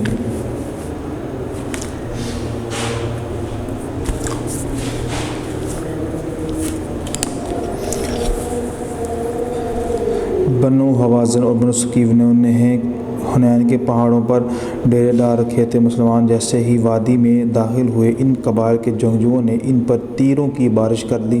مسلمان اس اچانک اور زبردست حملے کے لیے تیار نہ تھے۔ اس وجہ سے مسلمانوں کے لشکر میں بھگدڑ مچ گئی اور وہ گھبراہٹ میں ادھر ادھر بھاگنے لگے۔ لشکر کی ترتیب قائم نہ رہی اور ہر طرف بد امنی پھیل گئی۔ ان سخت حالات میں بھی حضرت محمد صلی اللہ علیہ وسلم، حضرت عباس اور حضرت علی رضی اللہ تعالیٰ عنہ، حضرت عباس رضی اللہ تعالیٰ عنہ اور کئی دوسرے جام باز و جانصار آپ صلی اللہ علیہ وسلم کے پاس موجود تھے۔ حضرت محمد صلی اللہ علیہ وسلم اپنی سواری سے اترے اور فرمایا، میں نبی ہوں، اس میں کوئی جھوٹ نہیں، میں عبد المطلب کا بیٹا ہوں۔ اس موقع پر آپ صلی اللہ علیہ وسلم نے فرمایا،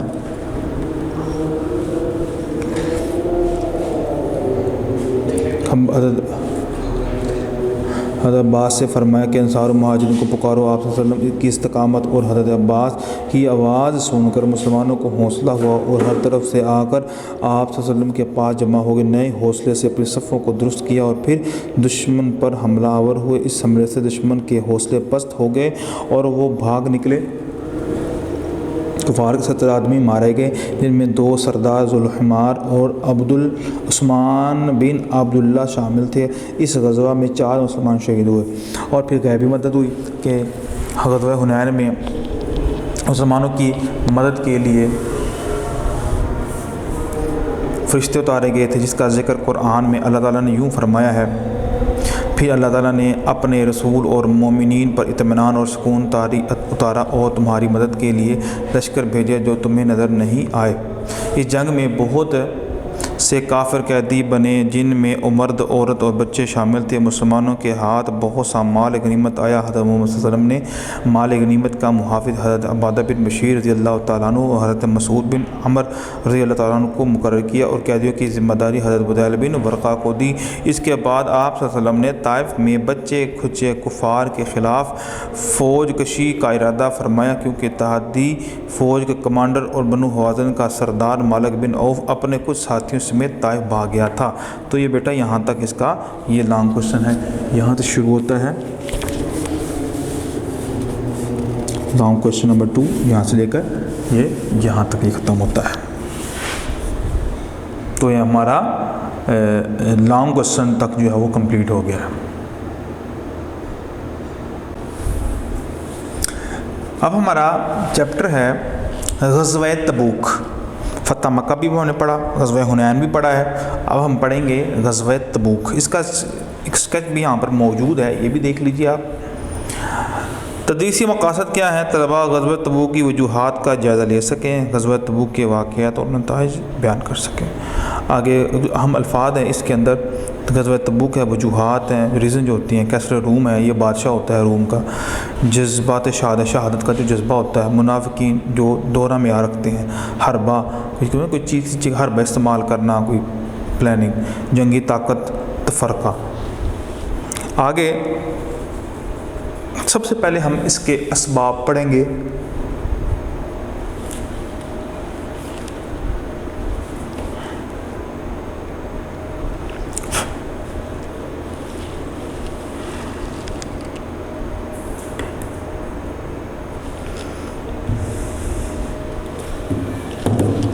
فتح مکہ اور غزوہ حنین کے بعد حضرت محمد صلی اللہ علیہ وسلم اسلامی لشکر کے ساتھ واپس مدینہ آ گئے۔ ہر طرف مسلمانوں کی دھاک بیٹھ چکی تھی۔ کیسر روم ہرقل مسلمانوں کے ساتھ جنگ کے لیے ایک بہت بڑا لشکر تیار کر رہا تھا۔ رومی مسلمانوں سے غزوہ موتا کا انتقامی بدلہ لینا چاہتے تھے۔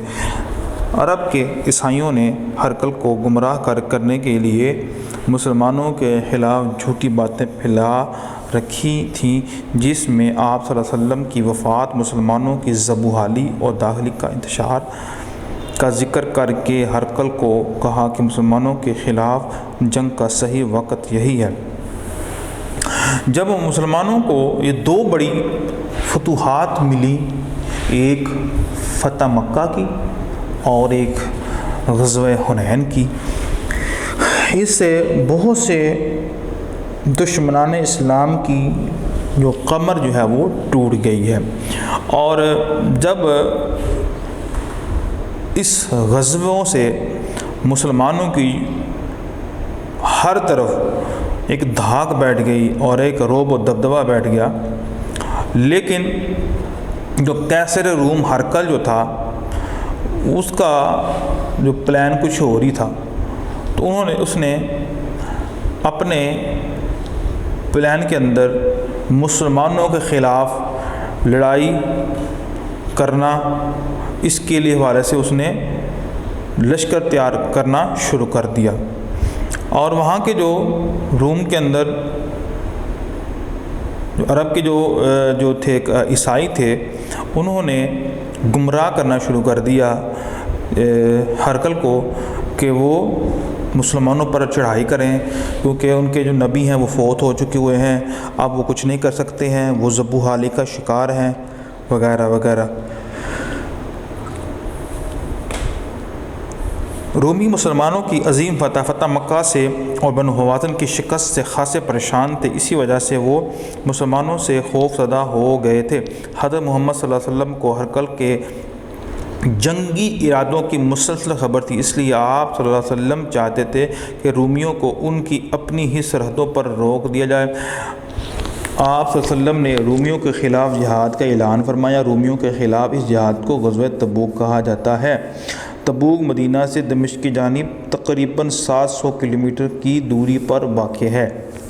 تو یہ جو جنگ جو رومیوں کے خلاف ہوئی تھی، اللہ تعالیٰ نے وہاں پر مسلمانوں کو فتح نصیب فرمائی کہ ان کی اتنی بڑی تعداد میں بھی اللہ تعالیٰ نے مسلمانوں کی نصرت اور مدد کی، اور اس کے لیے پلان بنایا گیا کہ یہاں پر رک کر ان کا انتظار نہیں کریں گے، بلکہ انہی کی جگہ پر جا کر، جو کہ جو تبوک ہے یہ مدینہ سے دمشق، جب ہم دمشق جاتے ہیں تو تقریباً 700 کلومیٹر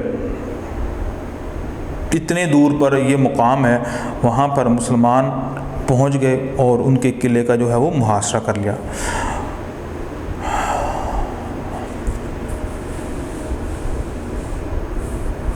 آگے ہے مسلمانوں اور رومیوں کے درمیان تعلقات روز بروز خراب ہوتے جا رہے تھے۔ دونوں گروہ ایک دوسرے کو اپنے لیے خطرہ سمجھ رہے تھے۔ انہی دنوں میں عرب تاجروں کا ایک قافلہ شام سے مال تجارت لے کر مدینہ آیا۔ انہوں نے اطلاع دی کہ ہرقل مسلمانوں پر حملے کے لیے ایک عظیم لشکر تیار کر چکا ہے اور ان کا ایک جنگی لشکر مسلمانوں سے لڑائی کے لیے روانہ ہو چکا ہے، جس میں عرب کے عیسائی بھی شامل ہیں۔ جہاد کی تیاری۔ آپ صلی اللہ علیہ وسلم نے غزوہ تبوک کے لیے اعلان عام فرما دیا، اور وہ علاقے جہاں اسلام پھیل چکا تھا وہاں آپ صلی اللہ علیہ وسلم نے اپنے پیغمبر بھیجے۔ ان علاقوں کے قائم مقام امیروں کو یہ پیغام دیا کہ جس قدر ہو سکے مال و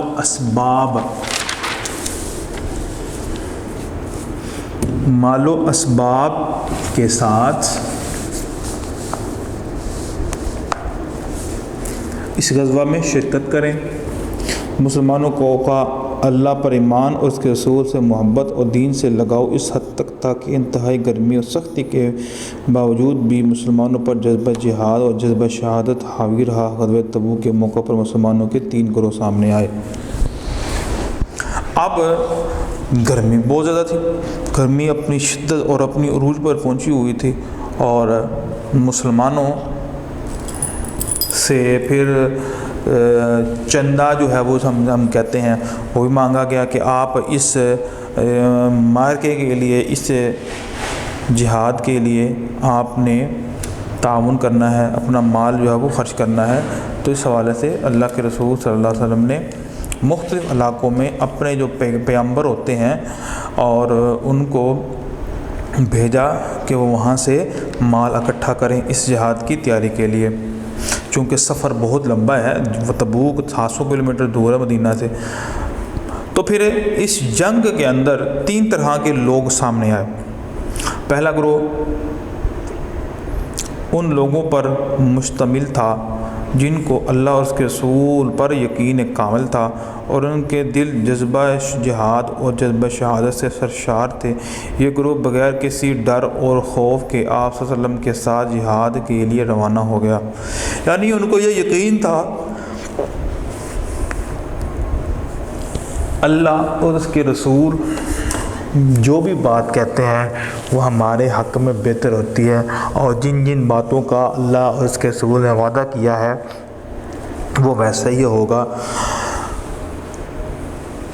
تو وہ بغیر خوف و خطر، بغیر ڈرے، بغیر ہچکچاہٹ کے وہ میدان جہاد کے لیے اور میدان جہاد میں نکل گئے، اور اللہ کے راستے میں شہید ہونے کے لیے وہ اپنا تن من دھن قربان کرنے کے لیے تیار ہو گئے۔ پہلا یہ گروہ تھا۔ دوسرا گروہ، اس گروہ میں ایمان ناقص والے وہ لوگ شامل تھے جو موسم کی سختی سے گھبرا کر اور خاص طور پر کھجوروں کو توڑ کر بیچنے اور زیادہ مالی منافع حاصل کرنے کے لیے اسلامی لشکر کے ساتھ نہ گئے۔ یہ لوگ اپنے کاموں سے فارغ ہو کر مالی منافع حاصل کرنے کے بعد جہاد پر جانا چاہتے تھے۔ اب دوسرا گروہ یہ تھا، چونکہ قدرت کا یہ کرنا تھا کہ جس وقت جہاد یا وہ جنگ ہونی تھی، وہ جو دور تھا، وہ جو وقت تھا، وہ کھجوروں کے پکنے کا تھا۔ تو وہ چاہتے تھے کہ کھجوریں پکیں، ہم ان سے مالی فائدہ لیں اور کی تجارت کریں، اور پھر اس مہم کے لیے ہم نکلیں۔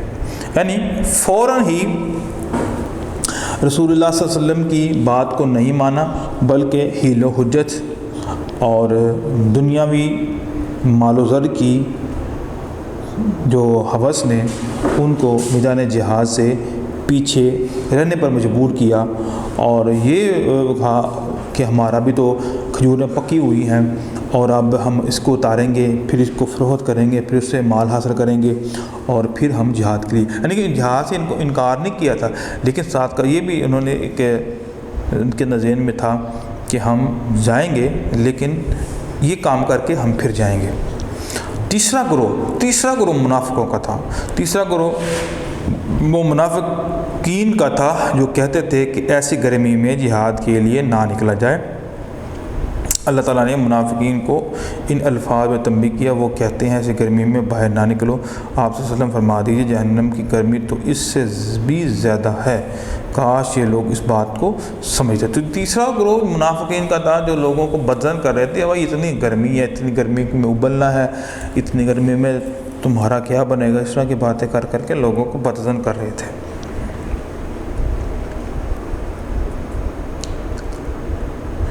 مسلمانوں نے منافقین نے مسلمانوں کو ہر حال میں جنگ کرنے سے روکا، یعنی ان کا یہ پلان تھا کہ ہم کسی نہ کسی طریقے سے مسلمانوں کو روکیں کہ وہ اس جنگ کے لیے تیار نہ ہو، اور عجیب و غریب قسم کی باتیں اور عجیب و غریب قسم کے ہتھ گنڈے مسلمانوں کے لیے انہوں نے استعمال کیے، یعنی فل شیطانی کردار ادا کیا تاکہ مسلمان اس جہاد کے لیے اپنے گھروں سے نہ نکلیں اور جو جذبہ جہاد ہے ان کے اندر وہ ختم ہو جائے۔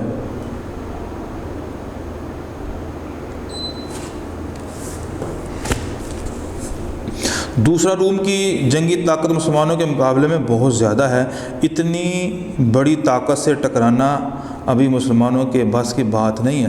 استاد یہ بھی کہہ رہے تھے کہ مسلمانوں کو ان کے دین نے مغرور کر دیا، بھئی رومیوں کی تعداد تو لاکھوں میں ہے، تو کس طرح ہو سکتا ہے کہ مسلمان ان کا سامنا کریں، مسلمان ان سے لڑائی کریں؟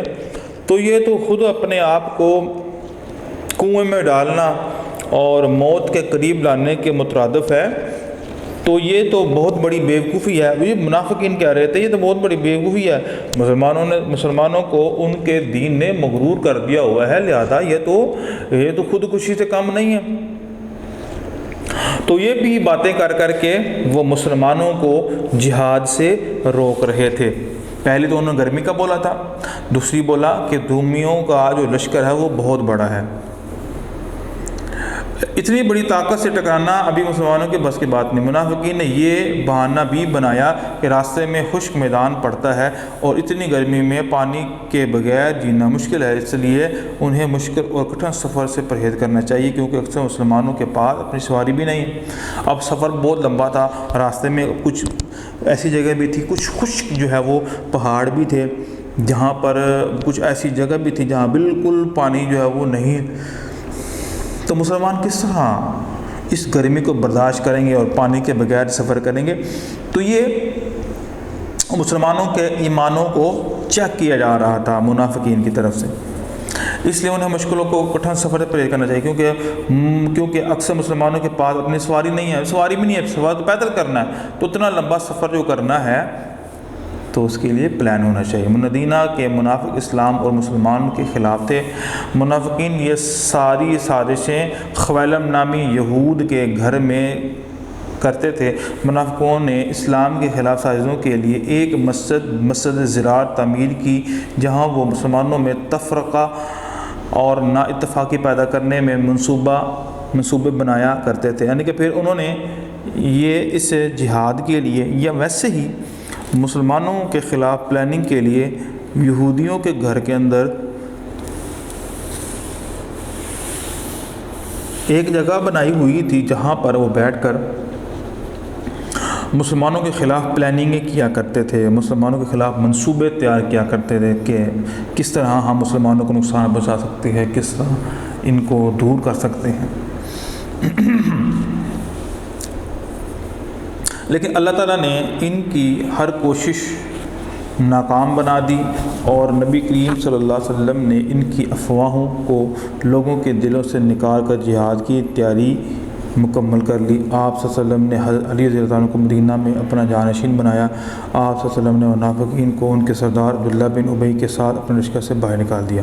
پھر جب نبی علیہ السلام کو علم ہو گیا کہ یہ جو عبداللہ بن ابی ہے یہ حلیف تھے مسلمانوں کے ساتھ ان کے معاہدے تھے، لیکن اس کے باوجود بھی منافقانہ کردار سے یہ باز نہیں آ رہے تھے، تو پھر آخر کار اللہ کے رسول صلی اللہ علیہ وسلم نے اس عبداللہ بن ابی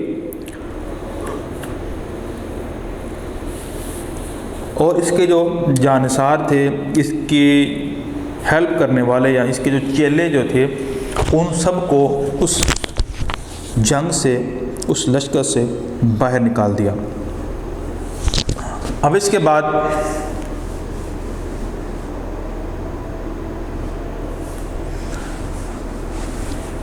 جہاد کے لیے عطیات کی اپیل، یعنی جب جہاد ہوتا ہے، اتنا بڑا سفر کرنا ہے، تو کھانے پینے کا سامان، کوئی سواری وغیرہ، یہ ساری پلاننگ تو ہونی تھی۔ حضور صلی اللہ علیہ وسلم نے 30,000 مسلمانوں کو غزوہ تبوک کے لیے تیار کیا۔ اس لشکر کی ضروریات کو پورا کرنے کے لیے آپ صلی اللہ علیہ وسلم نے مسلمانوں سے احتیاط کے لیے کہا۔ تمام صحابہ کرام رضی اللہ تعالیٰ عنہم نے اپنی استطاعت کے مطابق بڑی سے بڑی قربانی دی۔ تمام صحابہ نے دل کھول کر اس مہم میں اپنے حصے دیے۔ حضرت ابوبکر رضی اللہ تعالی عنہ نے اپنے گھر کا پورا اور حضرت عمر رضی اللہ عنہ نے اپنے گھر کا آدھا سامان عطیہ کیا۔ یہاں پر ایک اہم واقعہ آپ کو بتاتا ہوں۔ حضرت عمر رضی اللہ تعالیٰ عنہ کی دلی خواہش تھی کہ میں نیکیوں کے اندر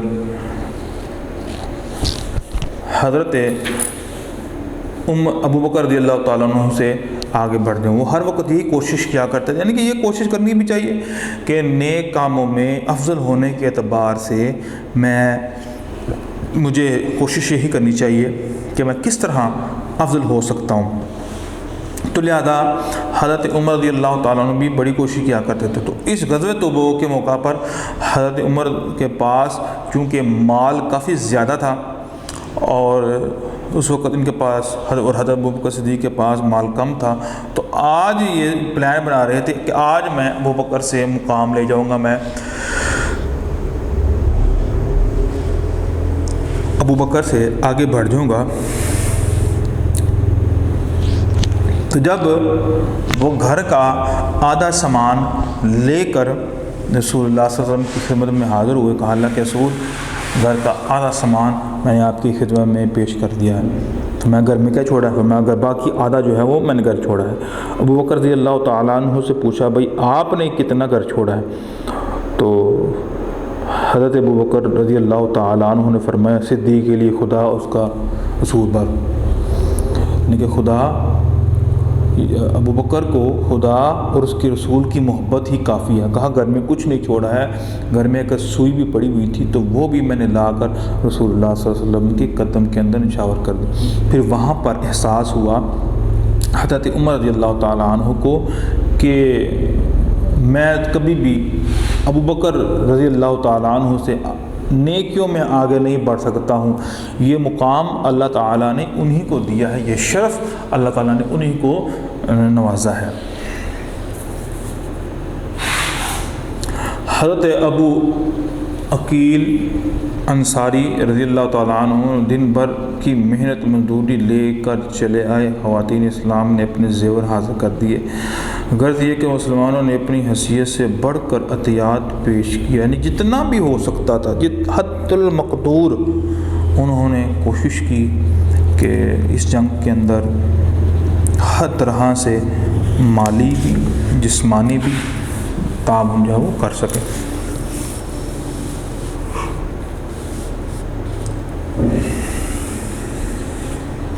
آگے ہے واقعات۔ رجب 9 ہجری میں آپ صلی اللہ علیہ وسلم 30,000 مسلمانوں کو لے کر شام کی طرف روانہ ہوئے۔ ان میں 10,000 سوار تھے اور لوگوں کی اکثریت پیدل تھی۔ راستے میں وادی حجر میں پڑاؤ ہوا تو مسلمانوں کو بتایا گیا کہ اس مقام پر قوم سمود پر عذاب نازل ہوا تھا، اس لیے اس وادی سے نہ کوئی پانی پیے اور نہ وضو کرے، نہ ہی آٹا گوندے، کیونکہ اس مقام پر اکثر اوقات ایسی ہوائیں چلتی ہیں جو انسانوں اونٹوں کو بھی اپنے دامن میں چھپا لیتی ہیں۔ یعنی وہ خستہ، وہ اجڑی بستیاں جہاں پر اللہ کا عذاب آیا تھا، تو ایسی بستیوں کے اندر نہیں جانا چاہیے، کیونکہ وہاں پر ایسی ہوائیں چلتی ہیں جو انتہائی خطرناک ہوتی ہیں۔ انسان تو پھر بھی چھوٹا ہوتا ہے تو اونٹوں کو لے جاتی ہیں، ٹھیک ہے، وہ اونٹوں کو ہوائیں جو ہے نا مار دیتی ہیں۔ تو لہٰذا رسول اللہ صلی اللہ علیہ وسلم نے اس وادی جو شام کی طرف ہے، یہ ایک علاقہ ہے جہاں پر رسول اللہ صلی اللہ علیہ وسلم نے منع کیا تھا کہ یہ وہ مقام ہے جہاں پر حضرت شعیب اسلام کی قوم پر اللہ کا عذاب آیا تھا۔ تو 500 میل کا فاصلہ بڑی مشکلات کے ساتھ طے ہوا۔ مقام تبوک پر پہنچ کر پتہ چلا کہ رومی حملے کی خبر میں کوئی صداقت نہیں، البتہ عیسائی حاکم اسلام کو روکنے کی کافی کوشش کر رہا ہے۔ مسلمان 20 دن تک تبوک کے مقام پر رکے مگر کوئی مقابلہ نہ ہوا۔ مسلمان کے اس فوری اقدام سے ہرقل بہت مرعوب ہوا اور اس طرح اور اس طرح سے دور اور نزدیک مسلمانوں کی بہادری کی داغ بیٹھ گئی۔ اب رسول اللہ صلی اللہ علیہ وسلم جب اتنے لشکر کو لے کر وہاں پر پہنچ گئے تو وہاں پر جا کر معلوم ہوا کہ رومیوں کا تو کوئی بھی ارادہ نہیں ہے لڑائی کا، حملے کا کوئی پلان نہیں ہے۔ تو جو جتنی بھی خبریں پہنچی تھی اس میں کچھ نہ کچھ جو ہے وہ جھوٹ پایا جاتا تھا، یا خبروں کے اندر صحیح جو ہے وہ صداقت نہیں تھی۔ لہذا آپ تبوک کے اندر وہاں پر پھر رسول اللہ صلی اللہ علیہ وسلم نے قیام کیا، لیکن ساتھ یہ بھی خبر مل گئی کہ عیسائیوں کے جو بادشاہ جو تھے وہ اسلام کو روکنے کی ہر طرح سے کوشش کر رہے تھے۔ پھر مسلمانوں نے 20 دن وہاں پر تبوک رکے رہے، اور کیونکہ یہ اتنا بڑا قدم تھا اور اتنی بڑی تعداد کو لے کر آئے ہوئے تھے کہ جس سے ہرقل جو تھا قیصر روم وہ ڈر گیا، اور مسلمانوں کی پھر جو ہے وہ ایک رعب دبدبا ہو گیا۔ اور اس مہم کا فائدہ یہ ہوا کہ ایلا کے رئیس یوحنا نے خود آپ صلی اللہ علیہ وسلم سے درخواست کی اور جزیہ دینا قبول کیا۔ دومت الجندل کے حاکم کو گرفتار کر لیا گیا تو اس نے اطاعت کا وعدہ کر لیا، اور بعد میں مدینہ منورہ حاضر ہو کر صلح نامہ لکھا۔ بعض عیسائی سربراہ بھی بارگاہ رسالت میں حاضر ہوئے۔ تمام حاکموں نے جزیہ دیا اور آپ صلی اللہ علیہ وسلم کے زیر سایہ رہنے پر آمادگی دی۔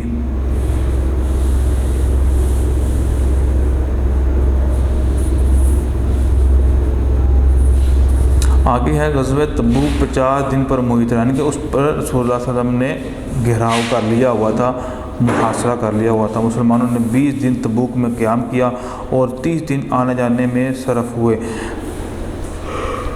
آپ صلی اللہ علیہ وسلم جب رمضان میں مدینہ واپس آئے تو ہر طرف خوشی کا سماں تھا۔ حضرت محمد صلی اللہ علیہ وسلم نے مدینہ آ کر سب سے پہلے مسجد نبوی میں شکرانے کے 2 نفل ادا کیے۔ یعنی کہ یہ غزوہ تبوک سے مسلمانوں کی پورے عرب کے اندر اور ہر طرف بلکہ ایک داغ بیٹھ گئی، اور رومی بھی جو تھے وہ بھی ڈر اور خوف کا شکار ہو گئے، اور پھر بہت سے جو عیسائی سربراہ تھے، بہت سے ریاستوں کے جو مالک تھے، انہوں نے رسول اللہ صلی اللہ علیہ وسلم کے پاس تشریف لا کر اور جزیہ دینا قبول کر لیا، اور آپ صلی اللہ علیہ وسلم کے ماتحت زندگی گزارنے کا ارادہ کر لیا۔ اب نتائج ہم پڑھتے ہیں۔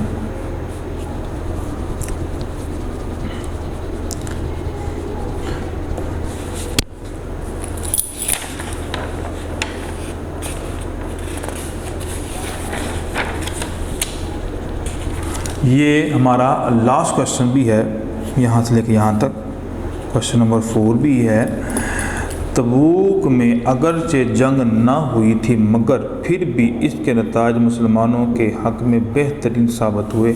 رومیوں پر مسلمانوں کا دبدبہ قائم ہو گیا، مسلمانوں کی برتری ثابت ہو گئی، عرب قبائل پر مسلمانوں کا رعب جم گیا اور وہ مسلمانوں سے خوف زدہ ہو گئے، مسلمانوں کو سرحدی تحفظ حاصل ہو گیا۔ یعنی کہ اس غزوہ تبوک میں تو لڑائی تو بالکل ہی نہیں ہوئی، ٹھیک ہے، لیکن اس کا یہ اثر ہوا کہ مسلمانوں کا رومیوں کے اوپر، جو کہ بہت بڑی طاقت اس وقت سپر پاور تھی، اس رومیوں پر جو ہے وہ دبدبہ اور رعب طاری ہو گیا، اور پھر پورے عرب کے جتنے بھی قبائل تھے ان تمام پر مسلمانوں کا رعب جو ہے وہ ہو گیا، وہ سارے جو ہے مسلمانوں سے ڈرنے لگے۔ بے شمار لوگوں نے وفود کی شکل میں مدینہ آ کر اسلام قبول کر لیا، جزیہ وصول کرنے سے مسلمانوں کی آمدن میں اضافہ ہوا۔ غزوہ تبوک سے روم اور فارس کی حکومتیں زوال شروع ہو گیا، ٹھیک ہے، امتوں کا زوال شروع ہو گیا۔ اس غزوہ میں مسلمان اور منافق کھل کر سامنے آ گئے۔ غزوہ تبوک میں صحابہ کرام رضی اللہ تعالی عنہ نے ایثار کی روشن مثالیں قائم کی۔ تو یہ بیٹا ہم نے پڑھا ہے اس کے نتائج، یہ ہمارا آخری کوشچن بھی ہے۔ غزوہ تبوک کے نتائج، ان کے کیا کیا فائدے ہوئے اس غزوے سے، یہ میں نے آپ کے سامنے ریڈنگ بھی کی ہے اور تھوڑی بہت وضاحت بھی کی ہے۔ آگے ہم مشقی سوالات کی طرف آتے ہیں۔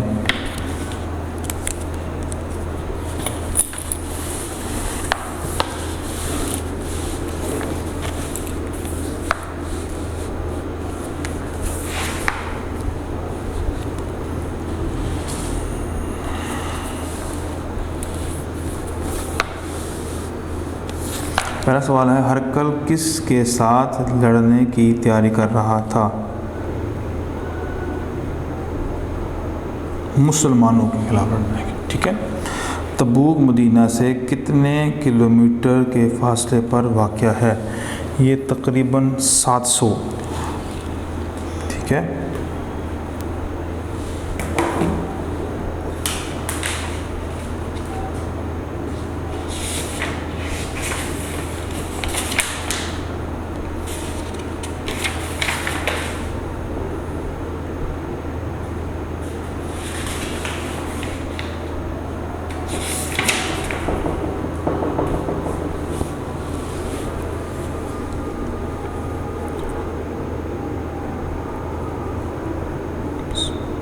سات سو کلومیٹر۔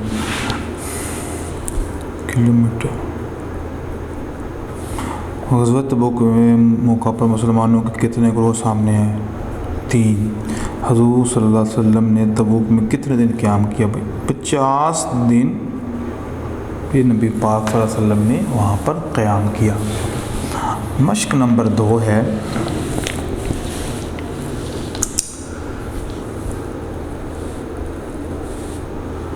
فتح مکہ اور غزوہ حنین کے بعد حضرت محمد صلی اللہ علیہ وسلم اسلامی لشکر کے ساتھ واپس ڈیش آ گئے۔ مدینہ آ گئے، ٹھیک ہے۔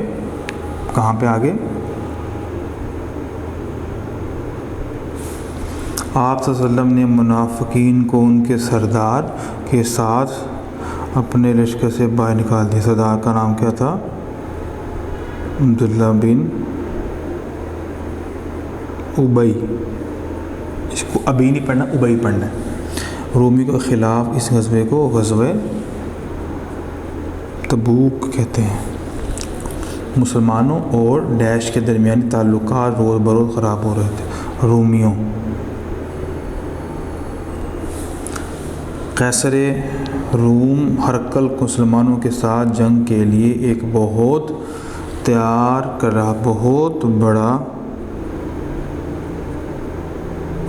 بڑا لشکر تیار کر رہا تھا۔ آگے ہے، منافقین یہ ساری سازشیں ڈیش نامی یہودی کے گھر میں کر رہے تھے۔ یہ اس کا نام تھا خویلم، یہ ایک یہودی کا نام ہے۔ اس کے گھر میں بیٹھ کر مسلمانوں کے خلاف جو منافقین تھے وہ پلاننگ کر رہے تھے۔ حضرت ڈیش رضی اللہ تعالیٰ دن بھر کی محنت مزدوری لے کر چلے آئے۔ حضرت ابو عقیل۔ آگے ہے، غزوہ تبوک میں صحابہ کرام رضی اللہ تعالیٰ عنہ نے ڈیش کی احاصار کی، ٹھیک ہے۔ آگے ہے، حضرت ابوبکر صدیق رضی اللہ تعالیٰ عنہ نے اپنے گھر کا پورا اور حضرت عمر رضی اللہ عنہ نے گھر کا آدھا مال۔ علاقے رئیس یوحنا نے خود آپ صلی اللہ علیہ وسلم سے درخواست کی اور جزیہ دینا قبول کر لیا۔ آگے صحیح جو آپ کے لیے دائر لگانا ہے، رومی مسلمانوں نے انتقامی بدلہ لینا چاہتے تھے۔ تمام غزوات، غزوہ خندق کا، حنین کا، موتا کا، تو یہ موتا کا لینا چاہتے ہیں تمام غزوات۔ تبوک دمشق سے کی جانب واقع ہے، تبوک دمشق کی جانب واقع ہے، مدینہ سے۔ منافقوں نے اسلام کے خلاف سازشوں کے لیے ایک مسجد تعمیر کی، مسجد زرار۔ آگے ہے، حضور صلی اللہ علیہ وسلم نے مسلمانوں کو غزوہ تبوک کے لیے تیار کیا۔ 10,000، 20,000، 30,000 مسلمانوں کو تیار کیا۔ آپ صلی اللہ علیہ وسلم نے مدینہ میں اپنا جانشین بنایا۔ حضرت علی رضی اللہ تعالیٰ عنہ کو۔ رجب میں آپ صلی اللہ علیہ وسلم 30,000 مسلمانوں کو لے کر شام کی طرف روانہ ہوئے۔ تو اس کا آنسر ہے کون سی رجب کی تاریخ کو؟ یہ 9 ہجری کو۔ غزوہ تبوک محیط تھا 50 دن۔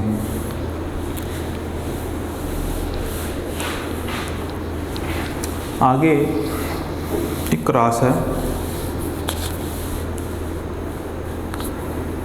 حضور صلی اللہ علیہ وسلم نے 30,000 مسلمانوں کو غزوہ تبوک کے لیے تیار کیا۔ ٹھیک، راستے میں وادی حجر میں پڑاؤ ہوا تو مسلمانوں کو بتایا گیا کہ تم مقام پر قوم سمود قوم شعیب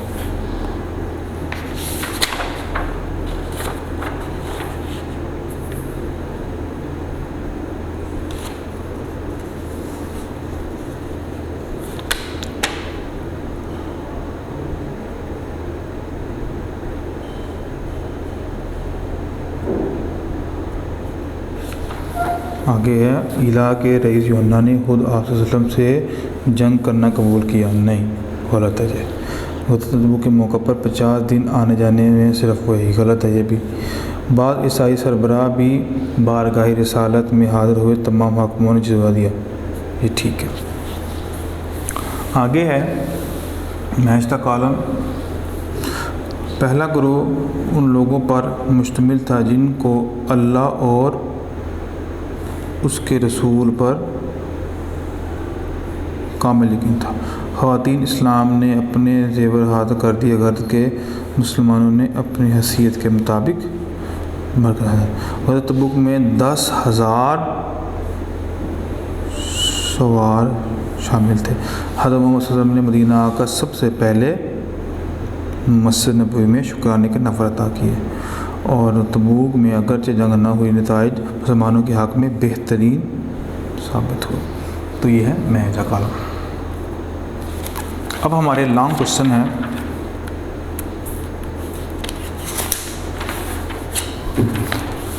ایک لانگ کوشچن میں نے پڑھا دیا ہے نتائج کا۔ غزوہ تبوک کے اسباب ہم پڑھیں گے، غزوہ تبوک کے حوالے سے جہاد کی تیاری پر نوٹ لکھیں، اور غزوہ تبوک کے واقعات۔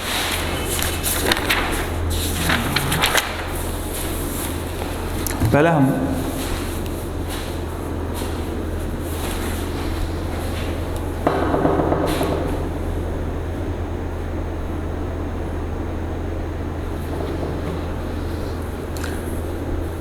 فتح مکہ و غزوہ حنین کے بعد حضرت محمد صلی اللہ علیہ وسلم اسلامی لشکر کے ساتھ واپس مدینہ آ گئے۔ ہر طرف مسلمانوں کی دھاک بیٹھ چکی تھی۔ کیسر روم ہر کر مسلمانوں کے ساتھ جنگ کے لیے ایک بہت بڑا لشکر تیار کر رہا تھا۔ رومی مسلمانوں سے غزوہ موتا کا انتقامی بدلہ لینا چاہتے تھے۔ عرب کے عیسائیوں نے ہر کر کو گمراہ کرنے کے لیے مسلمانوں کے خلاف جھوٹی باتیں پھیلا رکھی تھیں، جس میں آپ صلی اللہ علیہ وسلم کی وفات، مسلمانوں کے ذبوحالی اور داخلی انتشار کا ذکر کر کے ہرکل کو کہا کہ مسلمانوں کے خلاف جنگ کا صحیح وقت یہی ہے۔ رومی مسلمانوں کی عظیم فتح مکہ سے اور بنو حوازن کو کی شکست سے پریشان تھے، اس وجہ سے وہ مسلمانوں سے خوفزدہ ہو گئے تھے۔ حضرت محمد صلی اللہ علیہ وسلم کو ہرکل کی جنگی ارادوں کی مسلسل خبر ہوتی، اس لیے آپ صلی اللہ علیہ وسلم چاہتے تھے کہ رومیوں کو ان کی اپنی ہی سرحدوں پر روک دیا جائے۔ آپ صلی اللہ علیہ وسلم رومیوں کے خلاف جہاد کا اعلان فرمایا۔ رومیوں کے خلاف اس جہاد کو غزوہ تبوک کہا جاتا ہے۔ تبوک مدینہ سے دمشق کی جانب تقریباً 700 کلومیٹر کی وادی پر واقع ہے۔ تو بیٹا آپ نے یہ بھی یہاں سے لے کر آپ کا یہ یہاں سے لے کر یہاں تک آپ کا یہ اس کا آنسر ہے، یہ بھی آپ کر لیں، ٹھیک ہے، نہ کریں تو آپ پہ ریمائنڈ کرتا ہے۔ یہ جو بچے ذہین ہیں، جو بچے زیادہ یاد کر سکتے ہیں، ان کے لیے۔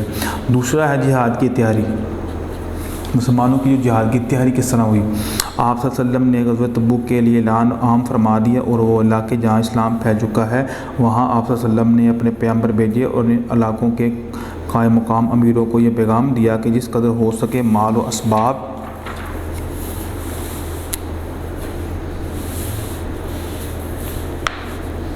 کے ساتھ اس غزوہ میں شرکت کریں۔ مسلمانوں کا اللہ پر ایمان، اللہ کے رسول صلی اللہ علیہ وسلم محبت اور دین سے لگاؤ اس حد تک تھا کہ انتہائی گرمی اور سختی کے باوجود بھی مسلمانوں پر جذبہ جہاد اور جذبہ شہادت حاوی رہا۔ غزوہ تبوک کے موقع پر مسلمانوں کے 3 گروہ سامنے ہیں۔ پہلا گروہ وہ ان لوگوں پر مشتمل تھا جن کو اللہ اور اس کے رسول پر یقین کامل تھا۔ ان کے جذبہ دل جذبہ جہاد اور جذبہ شہادت سے سرشار تھے۔ یہ گروہ بغیر کسی ڈر اور خوف کے آپ صلی اللہ علیہ وسلم کے ساتھ جہاد کے لیے روانہ ہو گیا۔ دوسرا گروہ کون سا تھا؟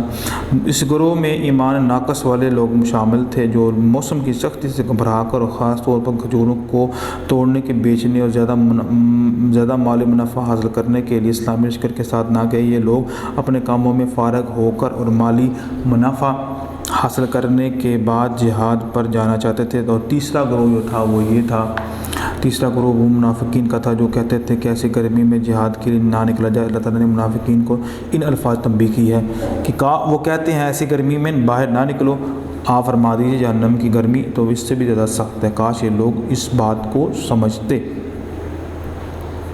تو یہ جہاد کی تیاری ہے۔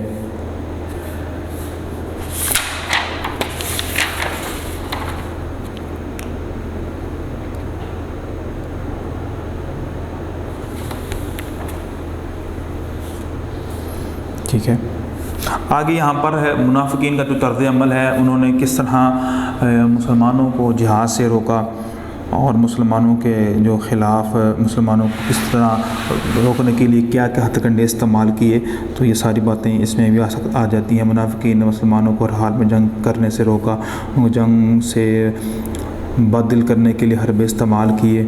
ٹھیک ہے، کون کون سا استعمال کیا کہ گرمی بڑی سخت ہے، وہاں پر پانی نہیں ہے اور ابھی کھجوریں جو ہیں وہ پکی ہوئی ہیں، اب ان کو بیچ کر پھر جانا۔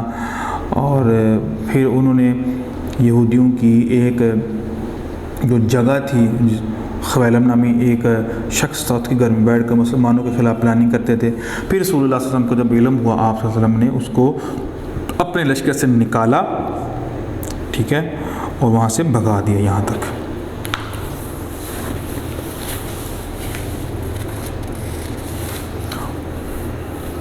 اور آگے ہے جہاد کی تیاری۔ پھر کس طرح مسلمانوں کے لیے، چونکہ 30,000 کا لشکر تھا، مسلمانوں کی 30,000 مسلمانوں کو غزوہ تبوک کے لیے تیار کیا۔ اس لشکر کی ضروریات کو پورا کرنے کے لیے آپ صلی اللہ علیہ وسلم نے مسلمانوں سے احتیاط کے لیے کہا۔ تمام صحابہ کرام نے اپنی استطاعت کے مطابق بڑی سے بڑی قربانی دی۔ تمام صحابہ نے دل کھول کر اس مہم میں اپنے حصے دیے۔ حضرت ابوبکر رضی اللہ تعالیٰ عنہ نے اپنے گھر کا پورا، اور حضرت عمر رضی اللہ تعالیٰ نے اپنے گھر کا آدھا سامان عطیہ کیا۔ حضرت ابو عقیل انصاری رضی اللہ تعالیٰ عنہ نے دن بھر کی محنت مزدوری لے کر چلے۔ خواتین اسلام نے اپنے زیور حاضر کیے، غرض کہ مسلمانوں نے اپنی حیثیت سے بڑھ کر عطیات پیش کیے۔ تو یہاں تک ہے۔ آگے کوشچن نمبر 3 ہے واقعات، کیا ہوا؟ پھر جب لشکر یہ تیاری ہو گئی، اب آگے تیاری کے بعد کیا ہوا؟ رجب 9 ہجری آپ صلی اللہ علیہ وسلم 30,000 مسلمانوں کو لے کر شام کی طرف روانہ ہوئے۔ ان میں 10,000 سوار تھے اور لوگوں کی اکثریت پیدل تھی۔ راستے میں وادی حجر میں پڑا ہوا تو مسلمان تو بتایا کہ یہاں پر قوم سمود پر عذاب نازل ہوا تھا، اس لیے اس وادی سے نہ کوئی پانی پیے، نہ وضو کرے، نہ آٹا گوندے، کیونکہ اس مقام پر اکثر اوقات ایسی ہوائیں چلتی ہیں جو انسان اونٹوں کو بھی اپنے دامن میں چھپا لیتی ہے۔ 500 میل کا فاصلہ بڑی مشکلات کے ساتھ طے ہوا۔ مقام تبوک پر پہنچ کر پتہ چلا کہ رومی حملے کی خبر میں کوئی صداقت نہیں، البتہ عیسائی حاکم اسلام کو روکنے کی کافی کوشش کر رہا ہے۔ مسلمان 20 دن تبوک کے مقام پر رکے مگر کوئی مقابلہ نہ ہوا۔ مسلمان کے اس فوری اقدام سے ہرقل بہت مرغوب ہوا اور اس طرح دور اور نزدیک مسلمانوں کی بہادری کی داغ بیٹھ گئی۔ علاقے رئیس یوحنا نے خود آپ صلی اللہ علیہ وسلم سے درخواست کی اور جزیہ دینا قبول کیا۔ دومت الجندل کے حاکم کو گرفتار کر لیا گیا تو اس نے اطاعت کا وعدہ کر لیا اور بعد میں مدینہ حاضر ہو کر صلح نامہ لکھا۔ بعض عیسائی سربراہ بھی بارگاہ رسالت میں حاضر ہوئے۔ تمام حاکموں نے جزیہ دیا اور آپ صلی اللہ علیہ وسلم کے زیر سایہ رہنے پر آمادگی دی۔ غزوہ تبوک 50 دن محیط رہا، ٹھیک ہے۔ مسلمانوں نے 20 دن تبوک میں قیام کیا، 30 دن آنے جانے میں صرف ہوئے۔ آپ صلی اللہ علیہ وسلم جب رمضان میں مدینہ میں تشریف واپس آئے تو ہر طرف خوشی کا سماں تھا۔ آپ صلی اللہ علیہ وسلم نے مدینہ آ کر سب سے پہلے مسجد نبوی میں شکرانے کے 2 نفل ادا کیے۔ تو یہ بیٹا ہمارا آنسر کمپلیٹ ہوا۔ یہاں بیٹا ایک تھوڑی سی مسٹیک ہو چکی ہے، اس کو نوٹ کر لیں۔ یہ جو آنسر ہے یہ صحیح ہے، قوم سمود ہے۔ قوم سمود پر اللہ کا عذاب آیا تھا اس جگہ پر، تو وہاں پر